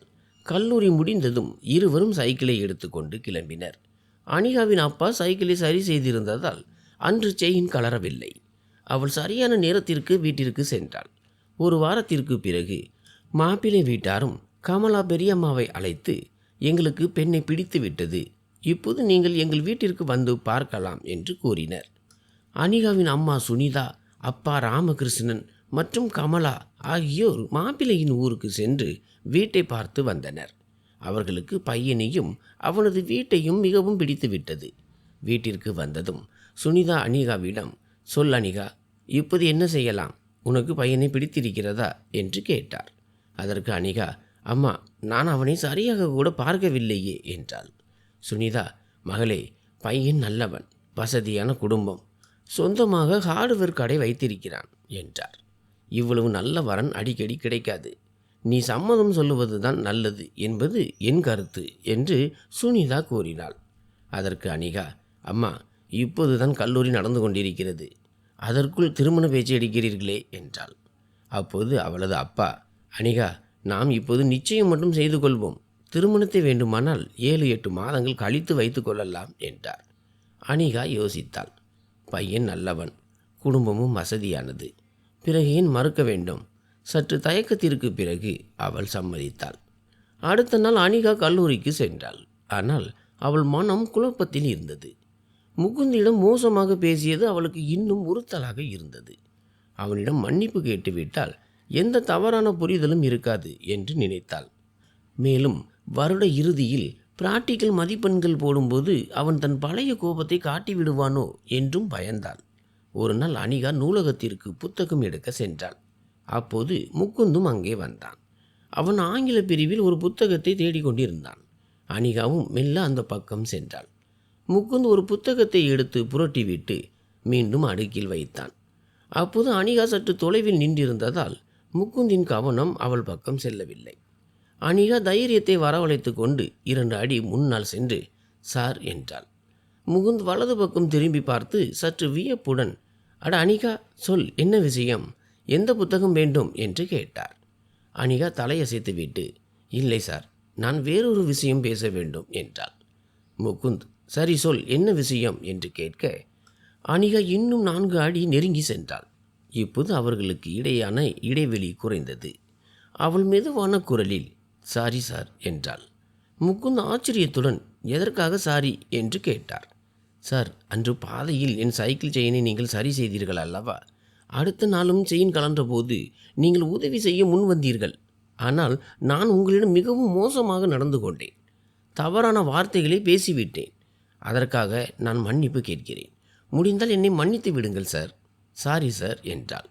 முகுந்த் புன்னகையுடன், அனிகா, இட்ஸ் ஓகே, நான் அன்றே அந்த விஷயத்தை மறந்துவிட்டேன், நீயும் மறந்துவிடு. அப்பப்போ இப்படி தவறான புரிதல்கள் நடப்பது சகஜம்தான். எனக்கு வருத்தம் ஏதும் இல்லை, உன் மீது கோபமும் இல்லை. நீயும் எதையும் மனதில் வைத்து கொள்ளாதே, சரியா என்றார். அனிகா, சரி சார், நன்றி என்றாள். இப்போது அவளது முகத்தில் ஒரு மெல்லிய புன்னகை அரும்பியது. முகுந்தும் புன்னகைத்தார். அவரது கன்னங்களில் மீண்டும் அந்த அழகிய குழி விழுந்தது. சரி, பரவாயில்லை, கிளம்பு என்று முகுந்து கூற அனிகா நூலகத்தில் இருந்து வெளியேறி தன் வகுப்பிற்கு சென்றாள். பல நாட்களாக தன் நெஞ்சில் இருந்த ஒரு பெரிய சுமை இறங்கியது போல அவளுக்கு மிகவும் லேசாக தோன்றியது. பல நாட்களாக கல்லூரியில் அவளால் படிப்பில் கவனம் செலுத்த முடியவில்லை. ஆனால் இன்று மன்னிப்பு கேட்ட பிறகு அவள் மனம் மகிழ்ச்சி அடைந்தது. முகுந்தின் அந்த பரந்த மனசு அவளுக்கு மிகவும் பிடித்துவிட்டது. நான் அவ்வளவு தூரம் திட்டியும் அவர் அதை மனதில் வைத்து கொள்ளவில்லையே. நினைத்திருந்தால் அவர் என்னை பழி வாங்கியிருக்கலாம். ஆனால் அவர் அப்படி செய்யவில்லை என்று அவள் எண்ணினாள். அன்று முதல் அனிகாவுக்கு முகுந்த் மீது இருந்த மரியாதை இன்னும் அதிகமானது. கல்லூரி முடிந்து அவள் வீட்டிற்கு திரும்பிய போது மாலையில் அவளது அம்மாவும் அப்பாவும் வயலில் இருந்து வந்தனர். சாப்பிடும் நேரத்தில் கமலா பெரியம்மா ஃபோன் செய்து, சுனிதா, மாப்பிள்ளை வீட்டார் திருமணத்திற்கு சம்மதித்து விட்டார்கள். ஆனால் அவர்களுக்கு ஒரு சிறிய நிபந்தனை உள்ளது என்றார். சுனிதா பதற்றத்துடன், ஏன், அவர்கள் வரதட்சணை கேட்கிறார்களா என்று கேட்க, கமலா ஆம் என்றார். சுனிதா எவ்வளவு கேட்கிறார்கள் என்று வினவினார். கமலா 5 லட்சம் ரூபாய் கேட்கிறார்கள். 5 லட்சம் கொடுத்தால்தான் திருமணம் நடக்கும் என்கிறார்கள் என்றார். 5 லட்சம் என்ற பெயரை கேட்டதுமே சுனிதா மற்றும் ராமகிருஷ்ணனின் முகத்தில் கவலை ரேகைகள் படர்ந்தன. கமலா தொடர்ந்தார், பணம் தர முடியாது என்று சொல்லிவிடட்டுமா? இவ்வளவு நல்ல பெண் கிடைத்தும் அவர்களுக்கு வரதட்சணை கேட்க தோன்றுகிறதே. விடு, நான் நேரடியாக மறுத்து விடுகிறேன். வரதட்சணை கேட்டால் நம் அனிகாவை அங்கே கட்டி தர வேண்டாம். ஆனால் சுனிதா, அக்கா, அப்படி செய்யாதீர்கள். வரன் நன்றாக இருக்கிறது. நாங்கள் எப்படியாவது பணத்திற்கு ஏற்பாடு செய்கிறோம். நீங்கள் மறுக்க வேண்டாம் என்றார். கமலா, அப்படியானால் அவர்களிடம் என்ன சொல்லட்டும் என்று கேட்டார். சுனிதா சொன்னார், சரி, நாங்கள் சம்மதிக்கிறோம் என்று சொல்லிவிடுங்கள். வயலில் வெங்காய பயிர் இருக்கிறது. அது கைக்கு வரும்போது விற்கலாம். கொஞ்சம் தானியங்களையும் விற்றால் பணம் சேர்ந்துவிடும். இவ்வளவு நல்ல வரனை ஏன் நழுவ விட வேண்டும் என்றார். கமலாவும் அதற்கு சம்மதித்தார். ஆம் சுனிதா, நீ சொல்வது சரிதான். நான் அவர்களிடம் சொல்லிவிடுகிறேன் என்று கூறி ஃபோனை வைத்தார். ஆனால் அனிகாவுக்கு இது தெரிந்ததும் அவள் உடனே தன் அப்பாவிடம், அப்பா, வரதட்சணை கொடுக்க வேண்டிய அவசியமே இல்லை. வரதட்சணை இல்லாமல் திருமணம் செய்வதென்றால் சரி, இல்லை என்றால் எதற்காக பணம் கொடுத்து திருமணம் செய்ய வேண்டும்? எனக்கு இதில் துளியும் விருப்பம் இல்லை என்றான். அதற்கு அவளது அப்பா சமாதானம் செய்தார். மகளே, எல்லா இடங்களிலும் இதுதான் வழக்கம். அனிகா கோபமாக, அப்பா, இப்போது வரதட்சணை காலம் எல்லாம் கிடையாது. சட்டம் எவ்வளவு கடுமையாக இருக்கிறது தெரியுமா என்றாள். அதற்கு அவர், மகளே, சட்டம் எல்லாம் பேச்சளவில்தான், நிஜ வாழ்க்கையில் அப்படி இல்லை. நல்ல வரன் வேண்டுமென்றால் கொஞ்சம் கொடுத்துத்தான் ஆக வேண்டும் என்றார். அனிகா, ஆனால் அப்பா, இவ்வளவு பணத்திற்கு எங்கே போவீர்கள் என்று கேட்க, நான் ஏற்பாடு செய்கிறேன், நீ கவலைப்படாதே என்றார் ராமகிருஷ்ணன். அப்போது அனிகாவின் தம்பி விகாஸ், அக்கா, நம் வெங்காய பயிர் அறுவடை முடிந்தால் அதிலிருந்து பணம் வரும். மற்ற பணத்தை அப்பா ஏற்பாடு செய்து விடுவார். நீ கவலைப்படாதே என்று விகாஸ் கூறினான். வரதட்சணை கொடுத்து திருமணம் செய்து கொள்வதில் அனிகாவுக்கு உடன்பாடில்லை. ஆனாலும் அவளால் எதுவும் செய்ய முடியவில்லை. நாட்கள் நகர்ந்தன. அனிகா தனது கல்லூரி படிப்பை தொடர்ந்ததோடு அவ்வப்போது வயலில் தனது தாய் மற்றும் தந்தைக்கு உதவியும் செய்தாள். அனிகாவின் திருமணத்திற்கு வரதட்சணை கொடுக்க வேண்டும் என்பதற்காகவே. வெங்காய பயிர் விளைச்சல் சிறப்பாக அமைந்து நல்ல பணம் கிடைக்க வேண்டும் என்று அவளது அப்பா இரவு பகலாக உழைத்தார். கல்லூரியில் அனிகா ஆங்கிலத்தில் ஓரளவுக்கு சிறப்பாக இருந்தாள். இப்போது முகுந்த் சார் பாடம் நடத்த வந்த பிறகு அவரது கற்பித்தல் முறை மிகவும் பிரமாதமாக இருந்ததால் அனிகாவுக்கு ஆங்கிலத்தின் மீது ஆர்வம் இன்னும் அதிகரித்தது. அப்போது ஒரு நாள், இதுவரை நடத்திய பாடங்களிலிருந்து ஒரு தேர்வு வைக்கப்படும் என்று முகுந்த் அறிவித்தார். அதன்படி ஒரு குறிப்பிட்ட நாளில் அனைத்து மாணவர்களுக்கும் எழுத்து தேர்வு நடைபெற்றது. தேர்வு முடிந்து மாணவர்கள் அனைவரும் தங்களது விடைத்தாள்களை சமர்ப்பித்தனர். அடுத்த நாள் முகுந்த் சார் தேர்வு முடிவுகளை அறிவிக்க இருந்தார். தனக்கு எத்தனை மதிப்பெண்கள் கிடைக்கும் என்ற ஆர்வம் அனிகாவுக்கு இருந்தது. அதே சமயம் மதிப்பெண்கள் குறைந்து விடுமோ என்ற அச்சமும் இருந்தது. இருப்பினும் தான் தேர்வை நன்றாக எழுதியுள்ளோம் என்ற நம்பிக்கை அவளுக்கு இருந்தது. மார்ச் 12ஆம் தேதி காலை சரியாக 12 மணிக்கு முகுந்த் சார் வகுப்பிற்கு வந்தார். மாணவர்கள் அனைவரும் எழுந்து நின்று குட் மார்னிங் சார் என்று கூறினர். பிறகு முகுந்த் சார் சொன்னார், சரி, நேற்று நடந்த தேர்வின் முடிவுகளை இன்று அறிவிக்கப் போகிறேன். ஆனால் வருத்தமான விஷயம் என்னவென்றால், இந்த முடிவுகளை கேட்டு உங்களுக்கு அதிக மகிழ்ச்சி இருக்காது. முகுந்த் சார் தொடர்ந்து பேசுகையில், உங்கள் விடைத்தாள்களை பார்த்தால் நீங்கள் கடுமையாக உழைக்கவில்லை என்பது தெளிவாக தெரிகிறது. இந்த வகுப்பு மற்ற வகுப்புகளை விட சிறந்ததாகவும் புத்திசாலித்தனமாகவும் இருக்கும் என்று நினைத்தேன். ஆனால் என் நம்பிக்கையை தகர்த்து விட்டீர்கள். ஒரே ஒரு மாணவரை தவிர மற்ற அனைவரும் ஏமாற்றம் அளித்துள்ளனர். இதை கேட்டதும் பெரும்பாலான மாணவர்கள் தலை குனிந்து கொண்டனர். சில குறும்புகார மாணவர்களுக்கு இதை பற்றி கவலை இல்லை. ஏனெனில் அவர்களுக்கு தோல்வியை பற்றி பயமில்லை. ஆனால் படிப்பில் ஆர்வமுள்ள மாணவர்கள் மிகவும் வருத்தமடைந்தனர். அப்போது முகுந்த், சரி, இப்போது உங்கள் மதிப்பெண்களை சொல்கிறேன் என்று கூறி ஒவ்வொருவராக அழைக்கத் தொடங்கினார். பெரும்பாலான மாணவர்கள் மிக குறைந்த மதிப்பெண்களே பெற்றிருந்தனர். 100 மதிப்பெண் தேர்வில் சிலருக்கு 8, சிலருக்கு 10, சிலருக்கு 16, சிலருக்கு 20 மதிப்பெண்களே கிடைத்தன. அனிகா தன் முறைக்காக ஆவலுடன் காத்திருந்தாள். இறுதியாக அவள் முறை வந்தபோது முகுந்த் சார் சொன்னார், அனிகா குமாரி 98 மதிப்பெண்கள். இதை கேட்டதும் அனிகாவின் இதயம் வேகமாக துடித்தது. அப்பாடா, எனக்கு ஆங்கிலத்தில் 98 மதிப்பெண்களா என்று வியந்தாள். முகுந்த் சார் அவள் பெயரை சொன்னதும் மற்ற மாணவர்கள் அனைவரும் ஆச்சரியத்துடன் அவளை பார்த்தனர். பிறகு மற்றவர்களின் மதிப்பெண்களை சொல்லிவிட்டு முகுந்த் சார் சொன்னார், பாருங்கள், பாதிக்கும் மேற்பட்ட மாணவர்கள் தோல்வியடைந்துள்ளனர். ஒரே ஒரு மாணவர் மட்டுமே மிக சிறந்த மதிப்பெண்களை பெற்று தேர்ச்சி அடைந்துள்ளார். அவர் அனிகா குமாரி 100க்கு 98 மதிப்பெண்கள் எடுத்துள்ளார். அனிகா, எழுந்து நில். அனிகா சற்று தயக்கத்துடன் எழுந்து நின்றாள். முகுந்த் சார் சொன்னார், நான் மற்றவர்களுக்கு என்ன நடத்தினேனோ அதைத்தான் அனிகாவுக்கும் நடத்தினேன். ஆனால் மற்றவர்கள் என்னை ஏமாற்றி விட்டீர்கள். அனிகா மட்டுமே மனம் ஒன்றி படித்து சிறப்பாக தேர்வை எழுதியுள்ளார். அனைவரும் இவருக்காக கைதட்டுங்கள். வகுப்பறை கைதட்டல் சத்தத்தால் நிறைந்தது. சில மாணவர்கள் அனிகாவுக்கு வாழ்த்து தெரிவித்தனர். அனிகா தேங்க்யூ சார் என்று கூறிவிட்டு தன் இருக்கையில் அமர்ந்தாள். இன்று அனிகாவுக்கு ஒரு கனவு நனவானது போல இருந்தது. தான் முழுமையாக தேர்வை எழுதியிருந்தாலும் ஏதேனும் தவறு செய்திருப்போம் என்ற பயம் அவளுக்குள் இருந்தது. அவளது பதில்கள் அனைத்தும் சரியாக இருந்ததால் அவளுக்கு 100க்கு 98 மதிப்பெண்கள் கிடைத்தன. அன்று வகுப்பு முடிந்ததும் கிளம்பும்போது முகுந்த் சார் சொன்னார், இனி அனைவரும் நன்றாக படிப்பீர்கள் என்று நம்புகிறேன். அனிகாவை பார்த்து சில விஷயங்களை கற்றுக்கொள்ளுங்கள். போகும்போது அனிகாவை மீண்டும் ஒரு முறை பாராட்டிய அவர், இறுதி தேர்விலும் இதே உழைப்பை கொடு அனிகா என்று கூறிவிட்டு வெளியே சென்றார். அவர் சென்றதும் பல மாணவிகள் அனிகாவிடம் வந்து, அடியே, அப்படி என்னதான் படித்தாய்? எப்படி 100க்கு 98 எடுத்தாய் என்று வியப்புடன் கேட்டனர். அவளது தோழி பிரியாவும் ஆச்சரியத்தில் இருந்தாள். அனிகா, உன்னை எனக்கு இத்தனை ஆண்டுகளாக தெரியும். ஆங்கிலத்தில் நீ எப்போதும் சராசரி மதிப்பெண்களையே எடுப்பாய். ஆனால் திடீரென்று எப்படி இவ்வளவு மதிப்பெண்கள் எடுத்தாய் என்று கேட்டாள். அனிகா புன்னகை மட்டும் செய்தாள். ஏனெனில் அந்த திறமை திடீரென எங்கிருந்து வந்தது என்று அவளுக்கே புரியவில்லை. ஆனால் இப்போது அவளுக்கு ஆங்கிலம் படிப்பதில் ஆர்வம் இன்னும் அதிகமாயிருந்தது.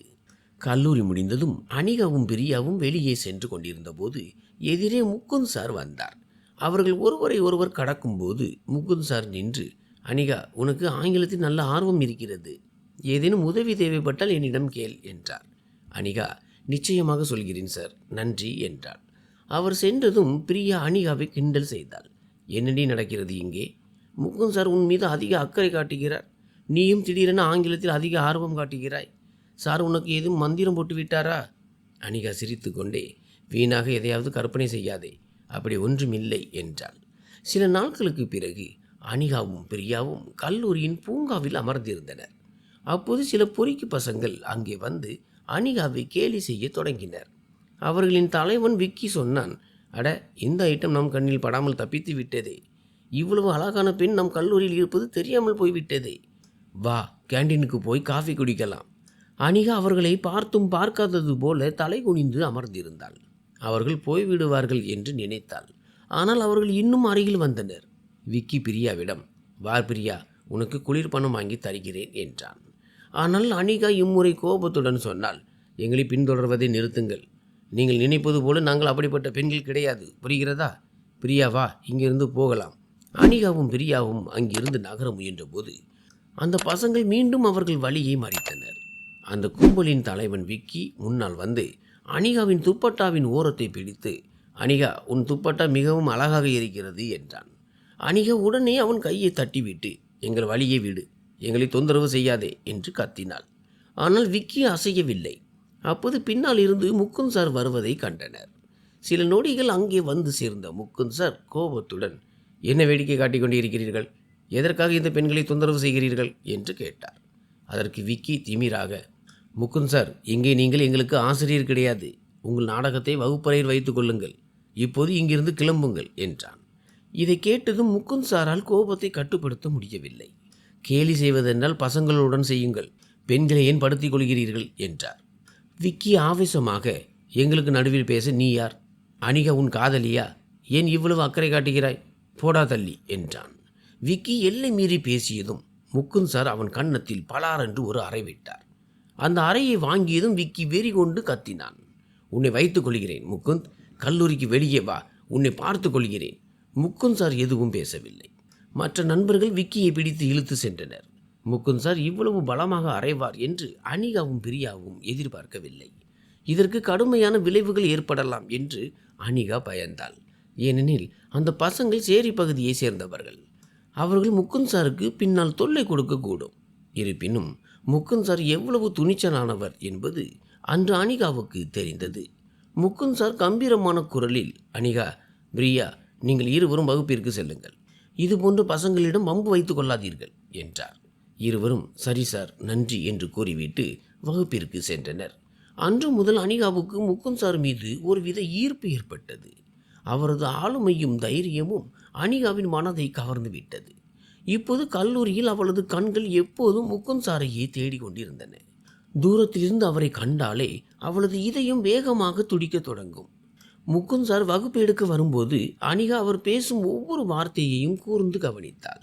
அவளது பார்வை அவர் மீதே நிலைத்திருந்தது. தனக்கு என்ன ஆகிறது என்று அவளுக்கே புரியவில்லை. ஆனால் முகுந்தின் மீதான ஈர்ப்பு நாளுக்கு நாள் அதிகரித்து கொண்டே இருந்தது. இதற்கிடையில் கல்லூரி சார்பில் ஒரு சுற்றுலா ஏற்பாடு செய்யப்பட்டது. அதில் அனைவரும் செல்ல வேண்டும் என்பது கட்டாயமில்லை. அனிகாவுக்கு சுற்றுலாவில் பெரிய ஆர்வம் இல்லாததால் அவள் செல்ல வேண்டாம் என்று முடிவு செய்தாள்.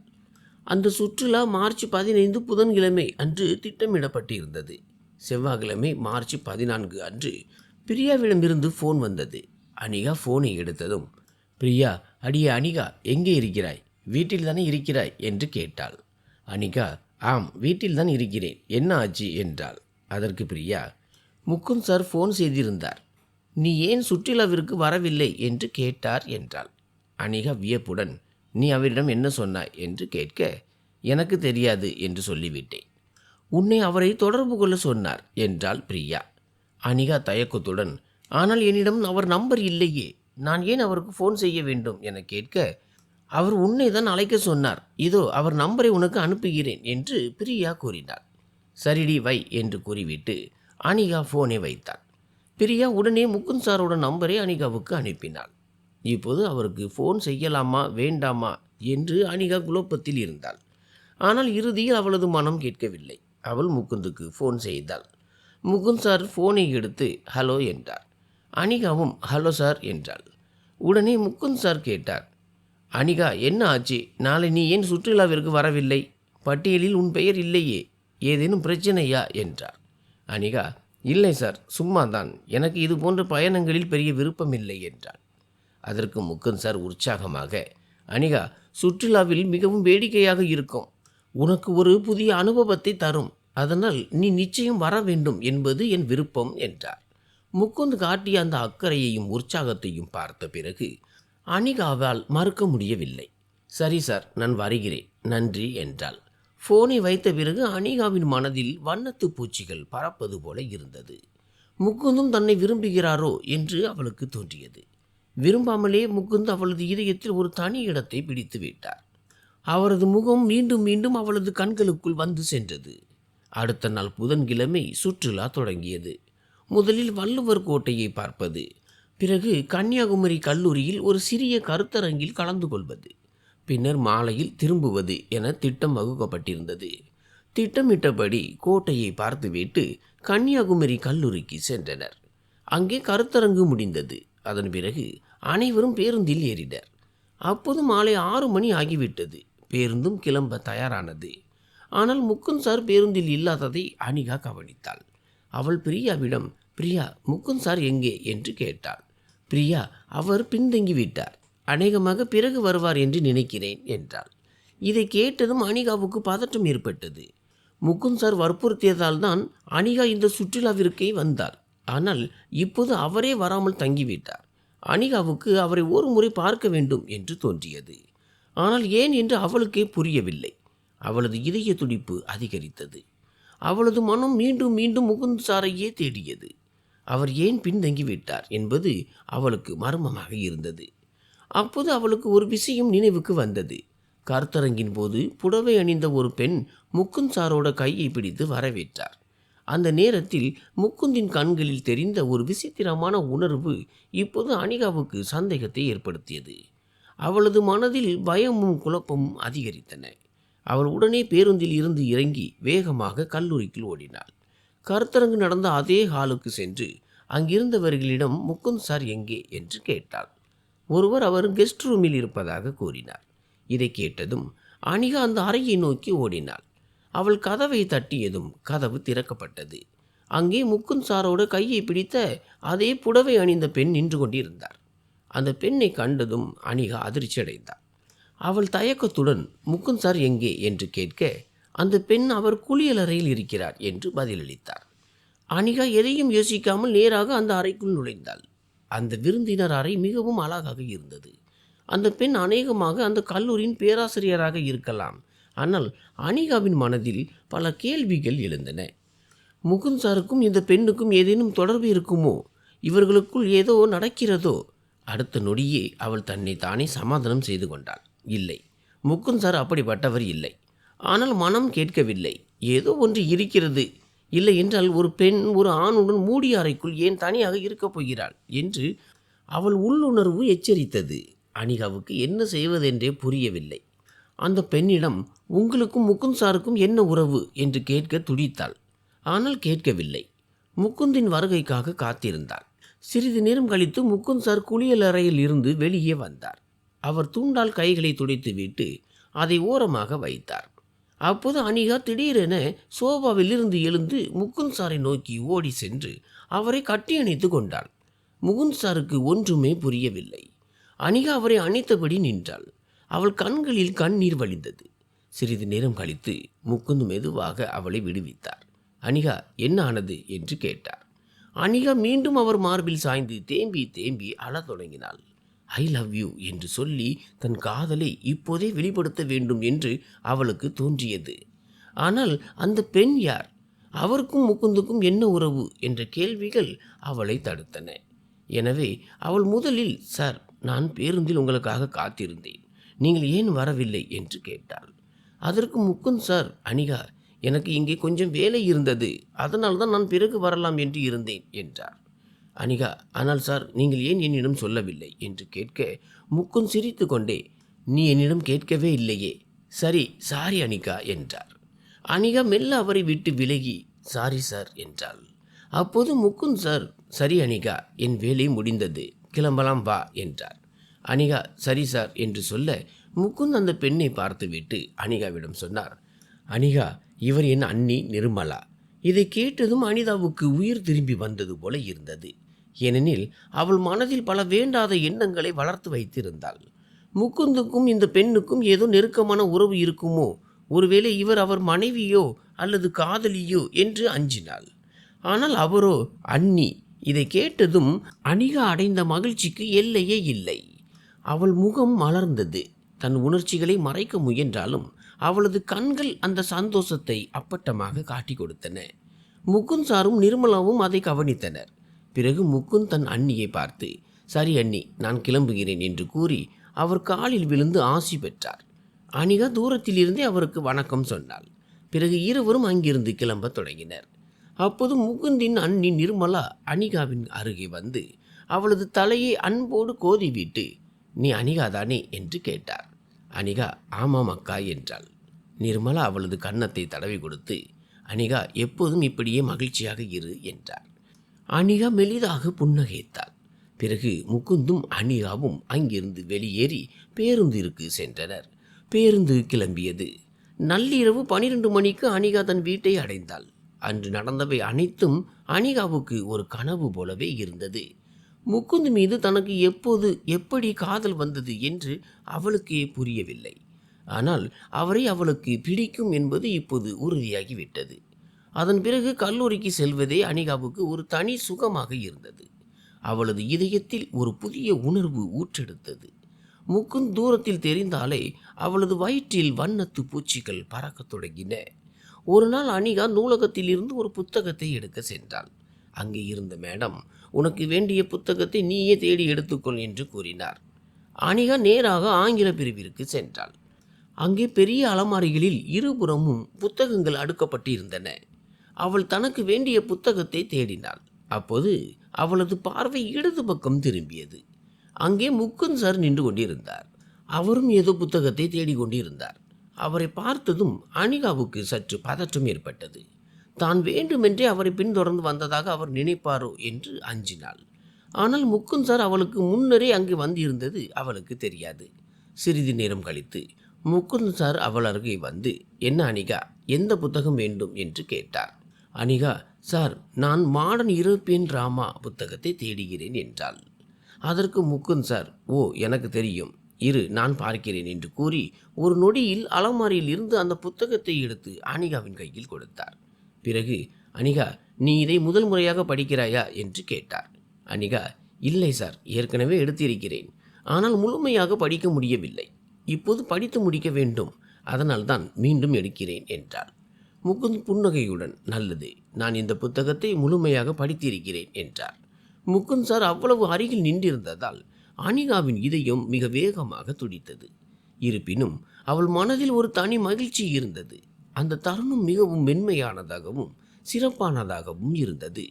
அப்போது முகுந்த் சார், அனிகா, படிப்பில் ஏதேனும் உதவி தேவைப்பட்டால் எப்போது வேண்டுமானாலும் என்னிடம் கேள் என்றார். அனிகா, நிச்சயமாக கேட்கிறேன் சார் என்று பதிலளித்தாள். அவள் அங்கிருந்து கிளம்ப முயன்று தேங்க்யூ சார் என்று கூறிவிட்டு முன்னால் நகரத் தொடங்கினாள். ஆனால் திடீரென்று முகுந்த் சார் மென்மையான குரலில், அனிகா, நீ மிகவும் அழகாக இருக்கிறாய் என்றார். அனிகாவுக்கு என்ன சொல்வதென்றே புரியவில்லை. புத்தகத்தை அங்கேயே வைத்துவிட்டு நூலகத்தில் இருந்து வெளியே ஓடினாள். அவளுக்கு எதுவுமே புரியவில்லை. ஒருபுறம் அவளது திருமணம் நிச்சயமாகி கொண்டிருந்தது. மறுபுறம் அவள் முகுந்தை நேசிக்க தொடங்கிவிட்டாள். முகுந்தும் அவளை விரும்புகிறார். இப்போது அவள் என்ன செய்வாள்? கல்லூரிக்கு செல்வதை நிறுத்திவிடலாமா? ஆனால் அது சாத்தியமில்லை. ஏனெனில் உண்மையை சொல்ல போனால் முகுந்தை பார்க்காமல் அவளது நாள் முழுமையடையாது. ஒரு நாள் முகுந்தை பார்க்கவில்லை என்றாலும் அவள் மனம் வாடிவிடும்.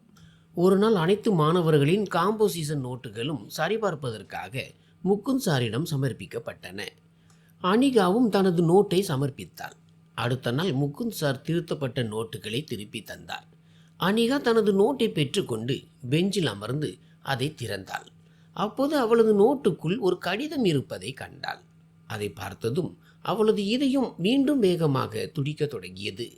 அவள் உடனே அந்த நோட்டை மூடி பைக்குள் வைத்தாள். அந்த கடிதத்தில் என்ன எழுதியிருக்கும்? முகுந்த் சார் என்ன எழுதியிருப்பார்? அவளுக்கு ஒன்றுமே புரியவில்லை. ஆனால் அதை வாசிக்க அவள் மனம் துடித்தது. அவள் வகுப்பு எப்போது முடியும் என்று காத்திருந்தாள். ஆனால் அன்று அந்த ஒரு வகுப்பு அவளுக்கு ஒரு வருடம் போல நீண்டதாக தோன்றியது. இது எப்போது முடியும் என்று அவள் மனதிற்குள் நினைத்து கொண்டிருந்தாள். ஒரு வழியாக மணி அடித்தது. வகுப்பு முடிந்து முகுந்த் சார் வெளியே சென்றார். அனிகாவின் பக்கத்தில் பிரியா அமர்ந்திருந்ததால் அவள் முன்னால் கடிதத்தை எடுக்க முடியவில்லை. எனவே கல்லூரி முடியும் வரை காத்திருந்தாள்.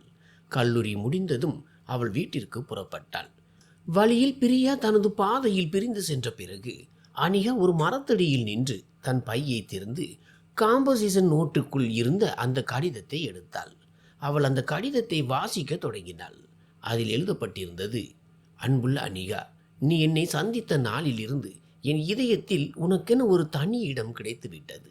இப்போது உன்னை தவிர எனக்கு வேறு எதுவும் தெரிவதில்லை.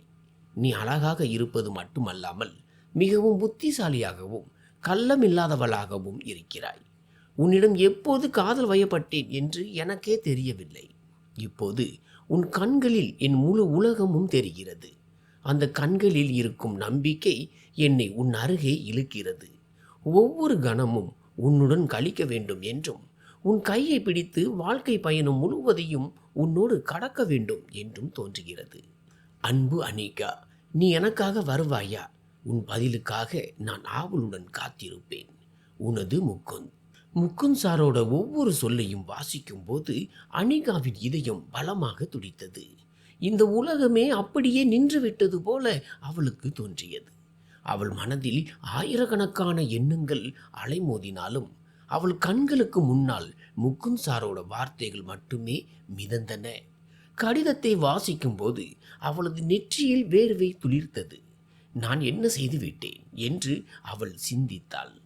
ஒருபுறம் அவளது திருமணம் நிச்சயமாகி கொண்டிருந்தது, மறுபுறம் அவள் தன் பேராசிரியரின் காதலில் பிணைக்கப்பட்டு கொண்டிருந்தாள். என்ன செய்வதென்றே தெரியாமல் அவளது கண்கள் இருண்டன. நான் எவ்வளவு பெரிய தவறு செய்துவிட்டேன் என்று அவள் தனக்குள்ளேயே நினைத்து கொண்டாள். ஆரம்பத்தில் முகுந்த் மீது இருந்தது வெறும் ஈர்ப்பு என்று நினைத்தாள். ஆனால் அது எப்போது காதலாக மாறியது என்று அவளுக்கே தெரியவில்லை. இப்போது முகுந்த் தனது காதலை வெளிப்படையாக தெரிவித்து விட்டார். அவரது வார்த்தைகள் அனிகாவுக்கு நிம்மதியை தந்தாலும் அதே சமயம் ஒரு பெரிய குழப்பத்தையும் ஏற்படுத்தியது. இந்த குழப்பத்துடனேயே அவள் தன் வீட்டிற்கு சென்றாள். அடுத்த 20 நாட்கள் கடந்தன. ஆனால் அனிகா முகுந்த் சாருக்கு எந்த பதிலும் சொல்லவில்லை. அவளது வீட்டில் திருமண பேச்சுக்கள் தொடர்ந்து கொண்டிருந்தன. அவளது அப்பா ராமகிருஷ்ணன் சோளப்பயிர் அறுவடை முடிந்ததும் பணம் சேர்ந்துவிடும், பிறகு மாப்பிள்ளை வீட்டாருக்கு வரதட்சணை கொடுத்து அனிகாவின் திருமணத்தை உறுதி செய்து விடலாம் என்று அடிக்கடி கூறிக்கொண்டிருந்தார். அனிகாவுக்கு நிச்சயம் செய்யப்பட்டிருந்த பையனின் பெயர் அமரன். அவன் சொந்தமாக தொழில் செய்து வந்தான். வசதியான குடும்பத்தை சேர்ந்தவன். அதனால்தான் ராமகிருஷ்ணன் இந்த வரனை உறுதி செய்திருந்தார். ஆனால் அனிகாவால் தன் மனதில் உள்ளதை வீட்டில் சொல்ல முடியவில்லை. ஆனால் விதி வேறொன்றை திட்டமிட்டிருந்தது. வெங்காயம் அறுவடைக்கு தயாரான போது சந்தையில் வெங்காயத்தின் விலை அதல பாதாளத்திற்கு சென்றது. விளைச்சல் நன்றாக இருந்த போதிலும் சந்தையில் விலை மிக குறைவாக இருந்ததால் அதை விற்றால் மிக குறைந்த பணமே கிடைக்கும் நிலை உருவானது. இதனால் வரதட்சணை பணத்தை சேமிப்பது கடினம் என்பதை ராமகிருஷ்ணன் உணர்ந்தார். வீட்டில் இதை பற்றியே பேச்சுக்கள் நடந்ததால் அவர் மிகுந்த கவலையில் ஆழ்ந்தார். அனிகாவும் வருத்தம் அடைந்தாள். இதற்கிடையில் கல்லூரியில் முகுந்த் சார் அனிகாவின் பதிலுக்காக காத்திருந்தார். ஆனால் அவள் இன்னும் மௌனமாகவே இருந்தாள். ஒரு நாள் அனிகாவும் பிரியாவும் கல்லூரியின் பூங்காவில் அமர்ந்திருந்தனர். அப்போது முகுந்த் சார் எதிரே வந்து, அனிகா, நீ எப்படி இருக்கிறாய் என்று முகுந்த் சார் கேட்க, அனிகா, நான் நன்றாக இருக்கிறேன் சார், நீங்கள் எப்படி இருக்கிறீர்கள் என்றாள்.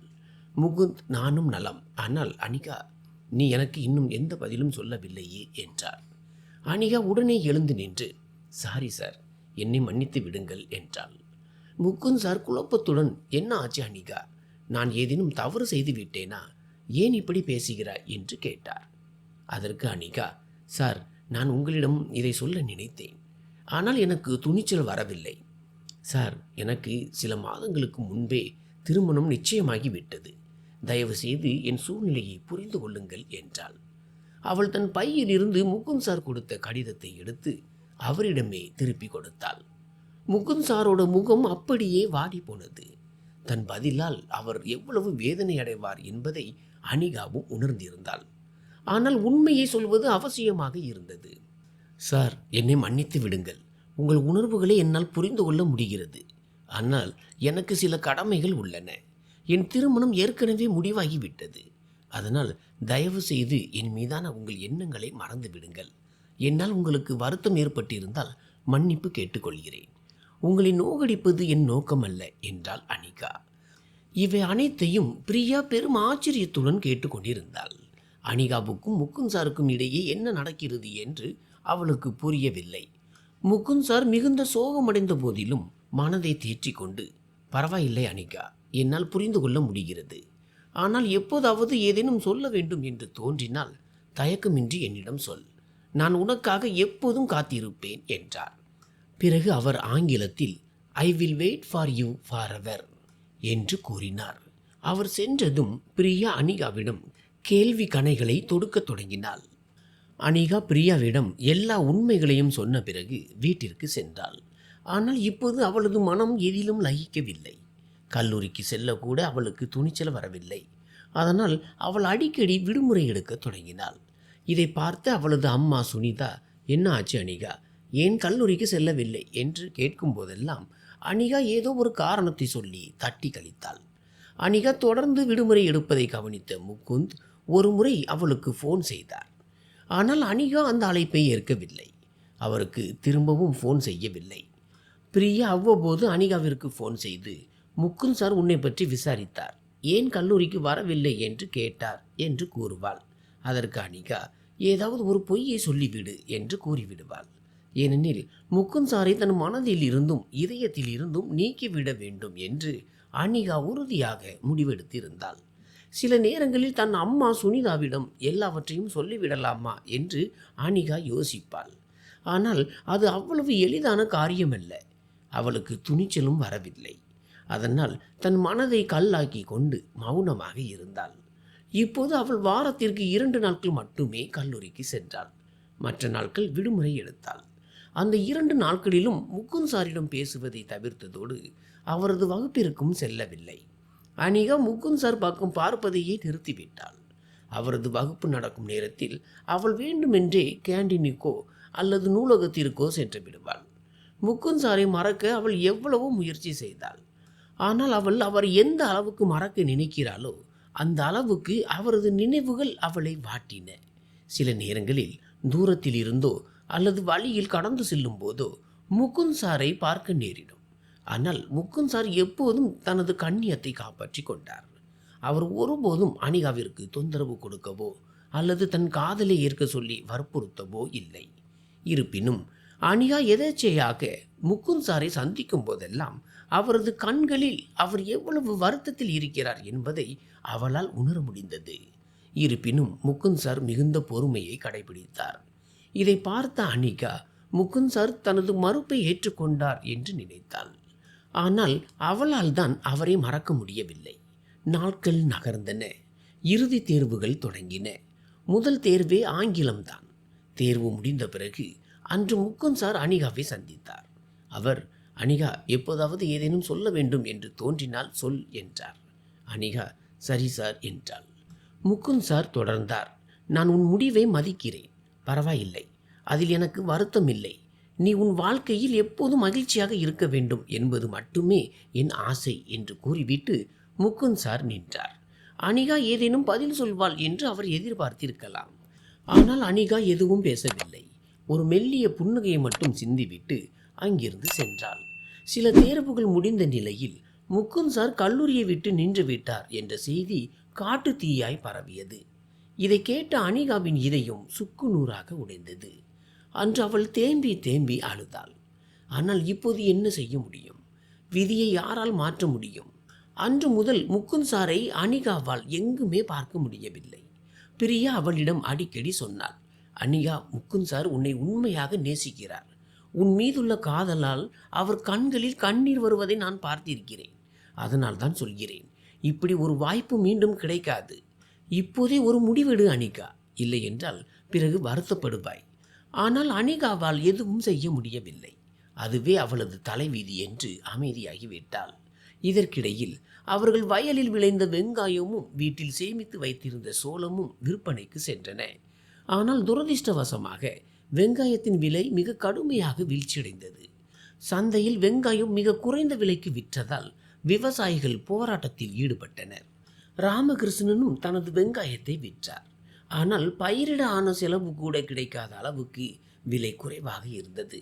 பிறகு அவர் சோளத்தை விற்றார். ஆனால் அதிலும் வரதட்சணை கொடுக்கும் அளவுக்கு பணம் சேரவில்லை. அதனால் அவர்கள் வீட்டில் மயான அமைதி நிலவியது. இதனால் சுனிதாவும் ராமகிருஷ்ணனும் பல நாட்கள் சோகத்தில் மூழ்கி இருந்தனர்.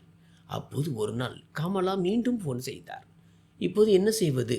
மாப்பிள்ளை வீட்டார் திருமண தேதியை எப்போது குறிக்கலாம் என்று கேட்கிறார்கள் என்று வினவினார். ராமகிருஷ்ணன், ஆமாம் அண்ணி, இதை பற்றி யோசிக்க வேண்டும். அவர்கள் எந்த தேதியை சொன்னாலும் சரி என்றார்.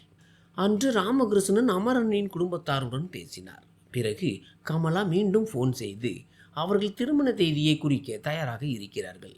ஆனால் முதலில் வரதட்சணை பணத்தை கேட்கிறார்கள். பணம் கொடுத்தால்தான் திருமணம் செய்வார்களாம் என்றார். ராமகிருஷ்ணன் இப்போது அவ்வளவு பணம் சேரவில்லை என்பதை விளக்க முயன்றார்.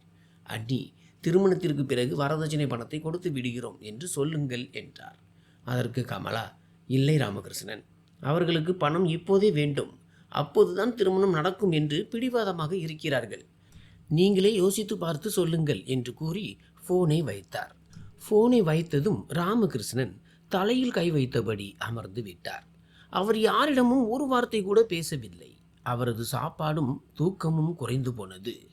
இதை பார்த்து சுனிதாவும் அனிகாவும் மிகுந்த வேதனை அடைந்தனர். ஒரு நாள் ராமகிருஷ்ணன் கமலாவை அழைத்து, அண்ணி, என்னை மன்னித்து விடுங்கள். என்னால் முடிந்தவரை முயற்சி செய்தும் பணம் திரட்ட முடியவில்லை. என்னால் அந்த வரதட்சணையை தர முடியாது. குறைந்த வரதட்சணையில் அவர்கள் சம்மதித்தால் சரி, இல்லை என்றால் இந்த வரன் வேண்டாம் என்று சொல்லிவிடுங்கள் என்றார். கமலா உடனே மாப்பிள்ளை வீட்டாருக்கு இந்த தகவலை தெரிவித்தார். பெண் வீட்டாரால் கேட்ட முழு தொகையையும் கொடுக்க முடியாது என்றும், குறைந்த வரதட்சணையில் சம்மதம் என்றால் மட்டும் திருமணத்தை நடத்தலாம், இல்லை என்றால் இந்த வரன் வேண்டாம் என்றும் கமலா மாப்பிள்ளை வீட்டாருக்கு தெரிவித்தார். இதை கேட்டதும் அவர்கள் ஆத்திரமடைந்தனர். இதை முதலிலேயே சொல்லியிருக்க வேண்டியதுதானே, இத்தனை நாட்கள் வீணாக காத்திருந்தோம், எங்கள் நேரம் வீணானது என்று கூறி திருமணத்தை ரத்து செய்தனர். வரதட்சணை பணம் சேராத காரணத்தால் அனிகாவின் திருமணம் நின்று போனது. இப்போது அனிகாவின் கல்லூரி படிப்பும் முடிந்துவிட்டதால் அவள் நாள் முழுவதும் வீட்டிலேயே இருந்தாள். ஆனால் அவளது அப்பா ராமகிருஷ்ணன் மிகுந்த சோகத்தில் ஆழ்ந்தார். அவர் இப்போது குடிக்க தொடங்கி நள்ளிரவில் வீடு திரும்ப ஆரம்பித்தார். ஒரு மாலை வேளையில் சரியாக 7 மணிக்கு ராமகிருஷ்ணன் வீட்டை விட்டு வெளியே கிளம்பினார். சுனிதா அவரை தடுத்து, ஏங்க எங்கே போகிறீர்கள்? மாலை ஆகிவிட்டது, வீட்டிலேயே இருங்களேன் என்றாள். ராமகிருஷ்ணன், எனக்கு ஒரு வேலை இருக்கிறது, போய்விட்டு வருகிறேன் என்றார். அவர் குடிக்கத்தான் செல்கிறார் என்பது சுனிதாவிற்கு தெரியும். அதனால் அவள், தயவு செய்து இப்படி செய்யாதீர்கள், ஏன் உங்களை நீங்களே வருத்திக் கொள்கிறீர்கள்? அனிகாவின் திருமணம் எங்கே நடக்க வேண்டுமோ அங்கே நடக்கும். உங்கள் மகளுக்காவது இப்படி செய்யாதீர்கள். நம் மகள் புத்திசாலி, அழகானவள், அவளுக்கு இந்த வரனை விட சிறந்த வரன் அமையும் பாருங்கள் என்றாள். ஆனால் ராமகிருஷ்ணன் யாருடைய பேச்சையும் கேட்காமல் வெளியே சென்றார்.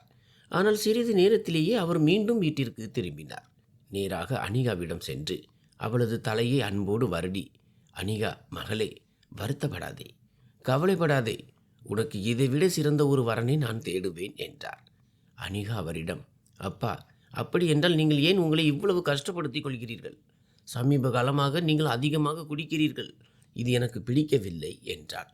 ராமகிருஷ்ணன் கனிவான குரலில், இல்லை மகளே, அப்படி ஒன்றும் இல்லை. உன் திருமணம் உறுதியாகிவிட்டது என்பது உறவினர்கள் அனைவருக்கும் தெரியும். எல்லோரும் பெரும் எதிர்பார்ப்பில் இருந்தனர்.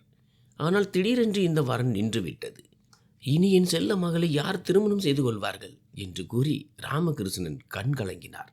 இதை கண்டு சுனிதாவும் வேதனை அடைந்தாள். ஆனால் தன் கண்ணீரை அடக்கி கொண்டாள். அப்போது அனிகா சொன்னாள், அப்பா, எனக்கு புரிகிறது. ஆனால் இதற்காக நீங்கள் குடிக்க வேண்டிய அவசியம் இல்லை. எனக்கு ஒன்றும் வயது ஆகிவிடவில்லை. இன்னும் நிறைய காலம் இருக்கிறது. அவர்கள் இந்த வரனை முறித்து கொண்டது ஒரு விதத்தில் நல்லதுதான். திருமணத்திற்கு பிறகு அவர்கள் இன்னும் பணம் கேட்டிருந்தால் நாம் எங்கே போயிருப்போம்? அதனால் வரதட்சணை மீது ஆசைப்படும் அப்படிப்பட்ட ஒரு கணவன் எனக்கு தேவையில்லை என்றாள் அனிகா. ராமகிருஷ்ணன், சரி மகளே, நான் வருகிறேன் என்று கூறிவிட்டு மீண்டும் வெளியே சென்றார். அவர் குடிக்கத்தான் செல்கிறார் என்பது அனிகாவுக்கும் சுனிதாவிற்கும் புரிந்தது. தன் அப்பாவின் இந்த நிலைக்கு தான் காரணம் என்று அனிகா குற்ற உணர்ச்சியில் தவித்தாள். அவர்களது ஒட்டுமொத்த வாழ்வாதாரமும் வெங்காய விளைச்சலை நம்பியே இருந்தது. ஆனால் அதன் விலை வீழ்ச்சியடைந்ததால் அவர்களது கனவுகள் அனைத்தும் சிதைந்து போயின. ராமகிருஷ்ணன் நேராக ஊரில் உள்ள மதுக்கடைக்கு சென்றார். அங்கே அவர் 2 பாட்டில் மது அருந்திவிட்டு மேலும் 2 பாட்டில்களை உடன் எடுத்துக்கொண்டார். கடையை விட்டு வெளியே வரும்போது அவர் நிலை தடுமாறி கொண்டிருந்தார். அவரால் சரியாக நடக்கக்கூட முடியவில்லை. சாலையில் வாகனங்கள் அதிவேகமாக சென்று கொண்டிருந்தன. ராமகிருஷ்ணன் எப்படியோ வாகனங்களுக்கு இடையே தடுமாறி நடக்கத் தொடங்கினார். அவர் சாலையை கடக்க முயன்றபோது ஒரு வாகனம் அதிவேகமாக வந்து அவர் மீது பலமாக மோதியது. அந்த வேகத்தில் அவர் காற்றில் தூக்கி வீசப்பட்டு சாலையின் மறுபுறம் விழுந்தார். ராமகிருஷ்ணன் உடலில் பலத்த காயங்கள் ஏற்பட்டன. அவரது உடலில் இருந்து இரத்தம் வழிந்தோடியது. அப்போதும் வாகனங்கள் அவரை பொருட்படுத்தாமல் சென்று கொண்டிருந்தன. மோதிய வாகனமும் நிற்காமல் சென்று விட்டது. இரத்த வெள்ளத்தில் ராமகிருஷ்ணன் சாலையில் கிடந்தார். அங்கிருந்த மக்கள் வேடிக்கை பார்த்தார்களே தவிர யாரும் அவருக்கு உதவ முன்வரவில்லை. அப்போது அங்கே வந்த ஒருவர் ராமகிருஷ்ணனின் நிலையை பார்த்து ஒரு நொடியும் தாமதிக்காமல் மற்றவர்களை உதவிக்கு அழைத்தார். சீக்கிரம் இவரை என் காரில் ஏற்றுங்கள், இவரை உடனே மருத்துவமனைக்கு அழைத்து செல்ல வேண்டும். உடலில் இருந்து இரத்தம் அதிகமாக வெளியேறுகிறது, நிலைமை கவலைக்கிடமாக இருக்கிறது என்று அந்த நபர் கூறினார். அங்கிருந்த 2-3 பேர் அவருக்கு உதவி செய்து ராமகிருஷ்ணனை காரின் பின் இருக்கையில் கிடத்தினர். அந்த நபர் வேறு யாரும் அல்ல, முக்குந்துதான். அவர் ராமகிருஷ்ணனை அழைத்து கொண்டு உடனடியாக ஒரு தனியார் மருத்துவமனைக்கு சென்று அனுமதித்தார். ஆரம்பகட்ட சிகிச்சைக்கான பணத்தையும் அவர் தனது சொந்த பையில் இருந்தே கட்டினார். சிறிது நேரம் கழித்து ராமகிருஷ்ணனுக்கு நினைவு வந்ததும் முகுந்த் அவரிடம் சென்று நலம் விசாரித்தார். நீங்கள் யார்? ஏன் இந்த நிலையில் சாலையில் சுற்றி திரிந்தீர்கள் என்று முகுந்த் கேட்க, ராமகிருஷ்ணன் தேம்பி தேம்பி அழத் தொடங்கினார். மகனே, நீ யார்? என்னை ஏன் காப்பாற்றினாய்? என்னை சாக விட்டிருக்கலாமே. இந்த அரசாங்கமும் சூழ்நிலையும் என்னை ஏற்கனவே கொன்றுவிட்டன. இப்போது ஏன் என் இதய துடிப்பை மீண்டும் மீட்டெடுத்தாய்? நான் உயிரோடு இருந்தும் பிணமாகத்தான் வாழ்ந்து கொண்டிருந்தேன். என்னை என் போக்கிலேயே விட்டிருக்கலாமே என்று கத்தினார். அதற்கு முகுந்த், ஐயா, ஏன் இப்படி பேசுகிறீர்கள்? நீங்கள் உயிர் பிழைத்திருப்பது கடவுளின் அருள் என்றார். உங்கள் வீட்டு தொலைபேசி நம்பரை கொடுங்கள், நான் அவர்களை வரவழைக்கிறேன். மருத்துவமனை செலவுகளை பற்றி நீங்கள் கவலைப்பட வேண்டாம், அனைத்தையும் நான் பார்த்து கொள்கிறேன். உங்கள் வாழ்க்கையில் உள்ள துயரங்கள் நிச்சயம் குறையும். கடவுள் கொடுத்த இந்த அழகான வாழ்க்கையை இப்படி வீணாக்காதீர்கள். உங்கள் வீட்டில் மனைவி, குழந்தைகள் இருப்பார்களே, உங்களுக்கு ஏதேனும் ஆகியிருந்தால் அவர்களின் கதி என்னவாகும் என்று யோசித்தீர்களா என்று கேட்ட முகுந்த், வாழ்க்கையை முடித்து கொள்வதால் பிரச்சனைகள் தீராது, அவற்றை எதிர்கொண்டுதான் தீர்க்க வேண்டும் என்றார். இதற்கு ராமகிருஷ்ணன், மகனே, இந்த வாழ்க்கை தத்துவங்கள் எல்லாம் புத்தகத்தோடு இருந்தால்தான் அழகு, நிஜ வாழ்க்கையில் இதற்கு இடமில்லை என்றார். முகுந்த் அவரிடம், ஐயா, உங்கள் வாழ்க்கையில் அப்படி என்னத்தான் நடந்தது? என்னிடம் சொல்லுங்கள், என்னால் முடிந்த உதவியை நான் செய்கிறேன் என்றார். ராமகிருஷ்ணன் முகுந்தை பார்த்து, சில மாதங்களுக்கு முன்பு என் மகளுக்கு திருமணம் நிச்சயமாயிருந்தது. மிக சிறந்த வரன் அமைந்தது. ஆனால் மாப்பிள்ளை வீட்டார் 5 லட்சம் ரூபாய் வரதட்சணை கேட்டார்கள். என்னிடம் அவ்வளவு பணம் சேராததால் அவர்கள் இந்த திருமணத்தை நிறுத்திவிட்டார்கள் என்றார். பெற்றோர்கள் தங்கள் பிள்ளைகளுக்காக என்னவெல்லாம் செய்கிறார்கள். ஆனால் என்னால் இந்த சிறிய காரியத்தை கூட செய்ய முடியவில்லை. எதிர்காலத்தில் என் பிள்ளைகள் விரும்புவதை என்னால் கொடுக்க முடியுமா என்று தெரியவில்லை. உண்மையை சொல்ல போனால் என் வாழ்க்கையில் இனி எந்த அர்த்தமும் இல்லை. ஒரு விவசாய குடும்பத்தில் பிறந்ததே என் தவறோ என்னவோ. என் நிலைமைக்கு நானே தான் பொறுப்பு. எனக்கு ஒரு மகன், ஒரு மகள் இருக்கிறார்கள். அநேகமாக என்னிடம்தான் ஏதோ குறை இருக்கிறது போல என்றார் ராமகிருஷ்ணன். அப்போது முகுந்த் அவர் கையை பற்றி கொண்டு, ஐயா, எனக்கு உங்களை தெரியாது, உங்களுக்கும் என்னை தெரியாது. ஆனால் தயவு செய்து இவ்வளவு வருத்தப்படாதீர்கள். உங்கள் மகளின் திருமணம் நின்றிருக்கலாம், ஆனால் அவளுக்கு நிச்சயம் ஒரு நல்ல வரன் அமையும் என்றார். ராமகிருஷ்ணன் அதற்கு, மகனே, நீ என் உயிரை காப்பாற்றினாய், அதற்கு நான் கடமைப்பட்டிருக்கிறேன். ஆனால் தயவு செய்து பொய்யான ஆறுதல் கூறாதே. ஏனெனில் அதிகப்படியான எதிர்பார்ப்பு தான் மனிதனை கொன்றுவிடும். விதியின் மீது தவறான நம்பிக்கை வைப்பதால் தான் இது போன்ற நாட்களை பார்க்க வேண்டியிருக்கிறது என்றார். ராமகிருஷ்ணனின் பேச்சும் அவர் பட்ட துயரமும் முகுந்தை நிலைகுலைய செய்தன. முகுந்தின் கண்களும் கலங்கின. அவர் ராமகிருஷ்ணனை பார்த்து, சரி ஐயா, உங்கள் விருப்பம் இதுவென்றால் நான் உங்கள் மகளின் கரத்தை பிடிக்க விரும்புகிறேன். எனக்கு இன்னும் திருமணம் ஆகவில்லை. நான் ஒரு அரசு வேலையில் இருக்கிறேன். எனக்கு சொந்த வீடும் உண்டு. ஒருவேளை விதியில் இதுதான் எழுதியிருக்கிறதோ என்னவோ. உங்கள் மகளை நான் ஏற்றுக்கொள்கிறேன் என்றார். பிறகு முகுந்த் நம்பிக்கையுடன், வாக்கு தருகிறேன், அவளது வாழ்க்கையில் எந்த குறையும் இல்லாமல் நான் பார்த்து கொள்வேன் என்றார்.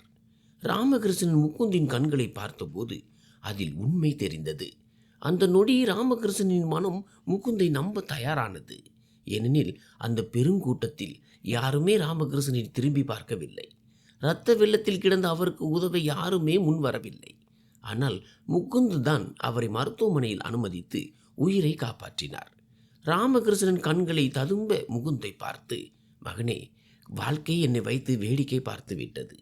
ஆனால் கைகூப்பி கேட்டுக்கொள்கிறேன், நீ மட்டும் என்னை கேலி செய்து விடாதே. நீ நல்ல மனிதனாக தெரிகிறாய்.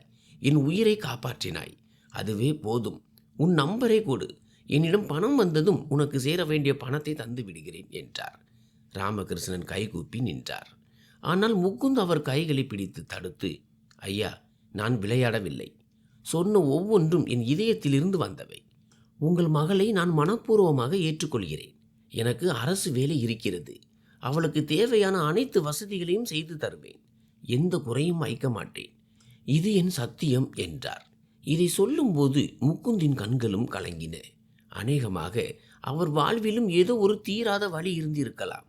ஆனால் ராமகிருஷ்ணன் அதை புரிந்து கொள்ள முடியவில்லை. ராமகிருஷ்ணனின் சோக கண்ணீர் எப்போது மகிழ்ச்சி கண்ணீராக மாறியது என்று அவருக்கே தெரியவில்லை. அவர் உடனே தன் பையில் இருந்த ஒரு டைரியை எடுத்தார். அதில் இருந்த ஒரு தொலைபேசி நம்பரை முகுந்திடம் கொடுத்தார். முகுந்த் அந்த நம்பருக்கு உடனடியாக அழைத்தார். அப்போது இரவு 9 மணி இருக்கும். அனிகாவின் வீட்டில் ஃபோன் பெல் அடித்தது. அனிகாவின் அம்மா சுனிதா ஃபோனை எடுத்து ஹலோ என்றார்.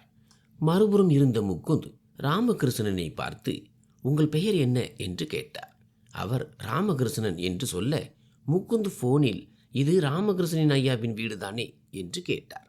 சுனிதா ஆமாம், நான் அவர் மனைவி பேசுகிறேன் என்றார். முகுந்த் அவரிடம் உங்கள் கணவர் மருத்துவமனையில் அனுமதிக்கப்பட்டுள்ளார். அவருக்கு சிறிய காயம் ஏற்பட்டுள்ளது. ஆனால் பயப்பட தேவையில்லை. அவரை இன்று இரவு முழுவதும் மருத்துவமனையில் வைத்திருக்க வேண்டும் என்று மருத்துவர்கள் கூறியுள்ளனர். இப்போது நான் அவருடன் தான் இருக்கிறேன். உங்களால் முடிந்தால் இப்போது வாருங்கள், இல்லை என்றால் நாளை காலையில் வரலாம் என்று கூறி ஃபோனை வைத்தார். ராமகிருஷ்ணன் முகுந்தை பார்த்தார். விதி தனக்கு முன்னால் கடவுளையே அனுப்பி வைத்தது போல அவருக்கு தோன்றியது. அவரது மது போதை இப்போது முழுமையாக தெளிந்திருந்தது. முகுந்தின் உருவத்தில் ஒரு தேவதூதன் தனக்கு முன்னால் அமர்ந்திருப்பது போல அவருக்கு தெரிந்தது.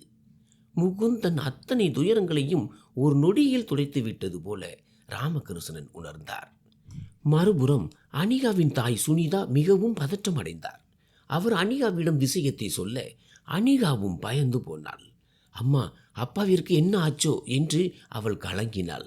தாமதிக்காமல் சுனிதா, அனிகா மற்றும் அவளது தம்பி விகாஸ் ஆகியோர் ஒரு ஆட்டோவை தேடி பிடித்து அந்த தனியார் மருத்துவமனைக்கு விரைந்தனர். மருத்துவமனைக்கு சென்றதும் அனிகா அங்கிருந்த கவுண்டரில் ராமகிருஷ்ணன் அவர்களின் அறை எது என்று கேட்க வரவேற்பறையில் இருந்த பெண் அறை எண் 13 என்றார். அனிகா, சுனிதா மற்றும் விகாஸ் மூவரும் அறையின் 13 நோக்கி ஓடினர். அங்கே ராமகிருஷ்ணன் படுக்கையில் படுத்திருந்தார். தலையில் கட்டு போடப்பட்டிருந்தது. கையில் மாவு கட்டு இருந்தது. காலிலும் காயங்கள் தெரிந்தன. அவரை பார்த்த பிறகுதான் அனிகாவிற்கு உயிர் திரும்பியது. தன் அப்பா உயிருடன் இருப்பதைக் கண்டு அவள் கடவுளுக்கு நன்றி சொன்னாள். கையில் சிறிய எலும்பு முறிவு ஏற்பட்டிருந்ததால் மாவு கட்டு போடப்பட்டிருந்தது. தன் அம்மாவிடம் விஷயத்தை கேள்விப்பட்ட போது அப்பா தன்னை விட்டு பிரிந்து விட்டாரோ என்று அனிகா அஞ்சியிருந்தாள். ஆனால் ராமகிருஷ்ணன் அவளுக்கு முன்னால் உயிருடன் இருந்தார். அனிகா உடனே அவர் அருகில் சென்று அவரது கைகளை பற்றி கொண்டு அப்பா, என்ன ஆச்சு? நீங்கள் நலம்தானே? இது எப்படி நடந்தது? எங்கே விழுந்தீர்கள்? பாருங்கள், எவ்வளவு காயம் பட்டிருக்கிறது என்று கேள்விகளாக அடுக்கினாள். ராமகிருஷ்ணன் அமைதியாக அவளது கண்களை பார்த்தார். அவர் கண்கள் கலங்கின. சுனிதாவும் மறுபுறம் அமர்ந்தார். அவர் கண்களிலும் வலி தெரிந்தது. அனிகா மீண்டும் தொடர்ந்தாள். அப்பா, நான் உங்களிடம் எத்தனை முறை சொல்லியிருக்கிறேன், மது அருந்தாதீர்கள், இப்படி அலைந்து திரியாதீர்கள் என்று. ராமகிருஷ்ணன் அமைதியாக அனிகாவையும் சுனிதாவையும் பார்த்து கொண்டிருந்தார். அவர் எதுவும் பேசவில்லை. ஏனெனில் அவர் முகத்தில் ஒரு விசித்திரமான நிம்மதி தெரிந்தது. அவ்வளவு காயங்கள் இருந்த போதிலும் அவருக்கு வலி இருப்பதைப் போலவே தெரியவில்லை. அனிகா சொன்னால், அப்பா, என் திருமணம் எப்படியும் நடந்துவிடும். அதற்காக நீங்கள் ஏன் இவ்வளவு கவலைப்படுகிறீர்கள்? ஏன் உங்களை வருத்திக் கொள்கிறீர்கள்? எல்லா பெண்களுக்கும் நடப்பது போல எனக்கும் திருமணம் நடக்கும். பிறகு ஏன் இவ்வளவு பதற்றம்? அப்போது ராமகிருஷ்ணன் தனது மௌனத்தை கலைத்து, அனிகா மகளே, இனி உன் திருமணத்தை பற்றி எனக்கு சிறு கவலையும் இல்லை என்றார். இதை கேட்ட சுனிதா, ஏங்க என்ன சொல்கிறீர்கள் என்று ஆச்சரியமாக கேட்டார். ராமகிருஷ்ணன் அவர்களிடம் சொன்னார், அனிகாவிற்கு ஒரு மாப்பிள்ளை கிடைத்து விட்டார். சுனிதா ஆர்வத்துடன் யார் அந்த பையன் என்று கேட்க, ராமகிருஷ்ணன், என்னை யார் காப்பாற்றினாரோ அவர்தான். ஒரு வாகனம் மோதி நான் சாலையில் கிடந்தபோது அவர்தான் என்னை தூக்கி வந்து மருத்துவமனையில் சேர்த்தார். நான் ஏன் இப்படி செய்கிறேன் என்று அவர் விசாரித்தார். நான் நடந்தவற்றை சொன்னதும் அவர் அனிகாவை திருமணம் செய்து கொள்ள சம்மதித்தார். அவர் ஒரு நல்ல மனிதர், அரசு வேலையில் இருக்கிறார் என்றார் ராமகிருஷ்ணன். இதை கேட்ட சுனிதா, சரி, அந்த பையன் இப்போது எங்கே என்று கேட்க, அவர் மருந்துகள் வாங்க வெளியே சென்றுள்ளார் என்று ராமகிருஷ்ணன் பதிலளித்தார். பிறகு அவர் அனிகாவை அன்போடு பார்த்து, அனிகா, நீ அந்த பையனை திருமணம் செய்து கொள்வாய் அல்லவா என்று கேட்டார். அனிகா, சரிப்பா, நீங்கள் சொல்வது போலவே செய்கிறேன். நீங்கள் எதை சொன்னாலும் நான் செய்ய தயார். ஆனால் இனி உங்களை இப்படி வருத்தி கொள்ளக்கூடாது, புரிகிறதா என்றாள் அனிகா. ராமகிருஷ்ணன் கண்களில் மகிழ்ச்சி கண்ணீர் வழிந்தது. அதே சமயம் முக்குந்த் மருந்து கடையில் இருந்து மருந்துகளை வாங்கி கொண்டு அறைக்குள் திரும்பினார். அனிகா தன் அப்பாவை பார்த்தபடி நாற்காலியில் அமர்ந்திருக்க முக்குந்த் உள்ளே வந்து அவளுக்கு பின்னால் நின்றார். அப்போது ராமகிருஷ்ணன் சுனிதாவை பார்த்து சொன்னார், சுனிதா, இவர்தான் அந்த பையன். என்னை காப்பாற்றியதும் நம்ம அனிகாவை திருமணம் செய்து கொள்ள சம்மதித்ததும் இவர்தான் என்றார் ராமகிருஷ்ணன். இதை கேட்டதும் சுனிதா ஆச்சரியத்துடன் முக்குந்தை பார்த்தார். அனிகாவும் எழுந்து நின்று தன் அப்பாவின் உயிரை காப்பாற்றி தன்னை மனம் முடிக்க தயாராக இருந்த அந்த நபரை திரும்பி பார்த்தாள். அந்த முகத்தை பார்த்ததும் அனிகாவின் இதயம் வேகமாக துடித்தது. அவளது காலடியில் பூமி நழுவுவது போல தோன்றியது. அவளால் தன் கண்களையே நம்ப முடியவில்லை. ஏதோ கனவு காண்பது போலவே இருந்தது. ஏனெனில் அவளுக்கு முன்னால் நின்றிருந்தது முக்குந்த். அனிகா தன் கண்களை துடைத்துவிட்டு மீண்டும் பார்த்தாள். முக்குந்த், நீங்களா என்று அவளது வாயில் இருந்து வார்த்தைகள் தன்னிச்சையாக வெளிவந்தன. முக்குந்தும் அனிகாவை வியப்புடன் பார்த்து கொண்டிருந்தார். ராமகிருஷ்ணன் ஆர்வத்துடன் முக்குந்தை பார்த்து, இவள்தான் என் மகள் அனிகா என்றார். முக்குந்த் இமைக்காமல் அனிகாவை பார்த்தார். தன் அனிகா தான் அவருக்கு முன்னால் நிற்கிறாள் என்பதை அவராலும் நம்ப முடியவில்லை. அனிகா, நீ இங்கே என்று கேட்ட முக்குந்த் பிறகு ராமகிருஷ்ணனை பார்த்து, அனிகா உங்கள் மகளா என்று வினவினார். இதை கேட்ட சுனிதாவும் ராமகிருஷ்ணனும் திகைத்து போய், அப்படியானால் உங்கள் இருவருக்கும் ஏற்கனவே ஒருவரை ஒருவர் தெரியுமா என்று கேட்டனர். அனிகா அமைதியாக தலையசைத்தாள். அவளது மகிழ்ச்சிக்கு எல்லையே இல்லை. கண்களில் இருந்து கண்ணீர் தாரை தாரையாக வழிந்தது. முன்பு துயரத்தால் வந்த கண்ணீர் இப்போது ஆனந்த கண்ணீராக மாறியிருந்தது. முக்குந்தின் கண்களும் கலங்கின. முக்குந்த் அவளை நோக்கி 2 அடி முன்னால் எடுத்து வைத்தார். மிகுந்த மகிழ்ச்சியுடன் அனிகாவை கட்டி அணைத்து கொண்டார். அனிகாவும் தன் கண்ணீரை துடைத்தபடி முகுந்தை இறுக அணைத்து கொண்டாள். இப்படியாக முகுந்தும் அனிகாவும் மீண்டும் இணைந்தனர். விதி அவர்களை என்றும் பிரியாதவாறு ஒன்று சேர்த்தது. நன்றி.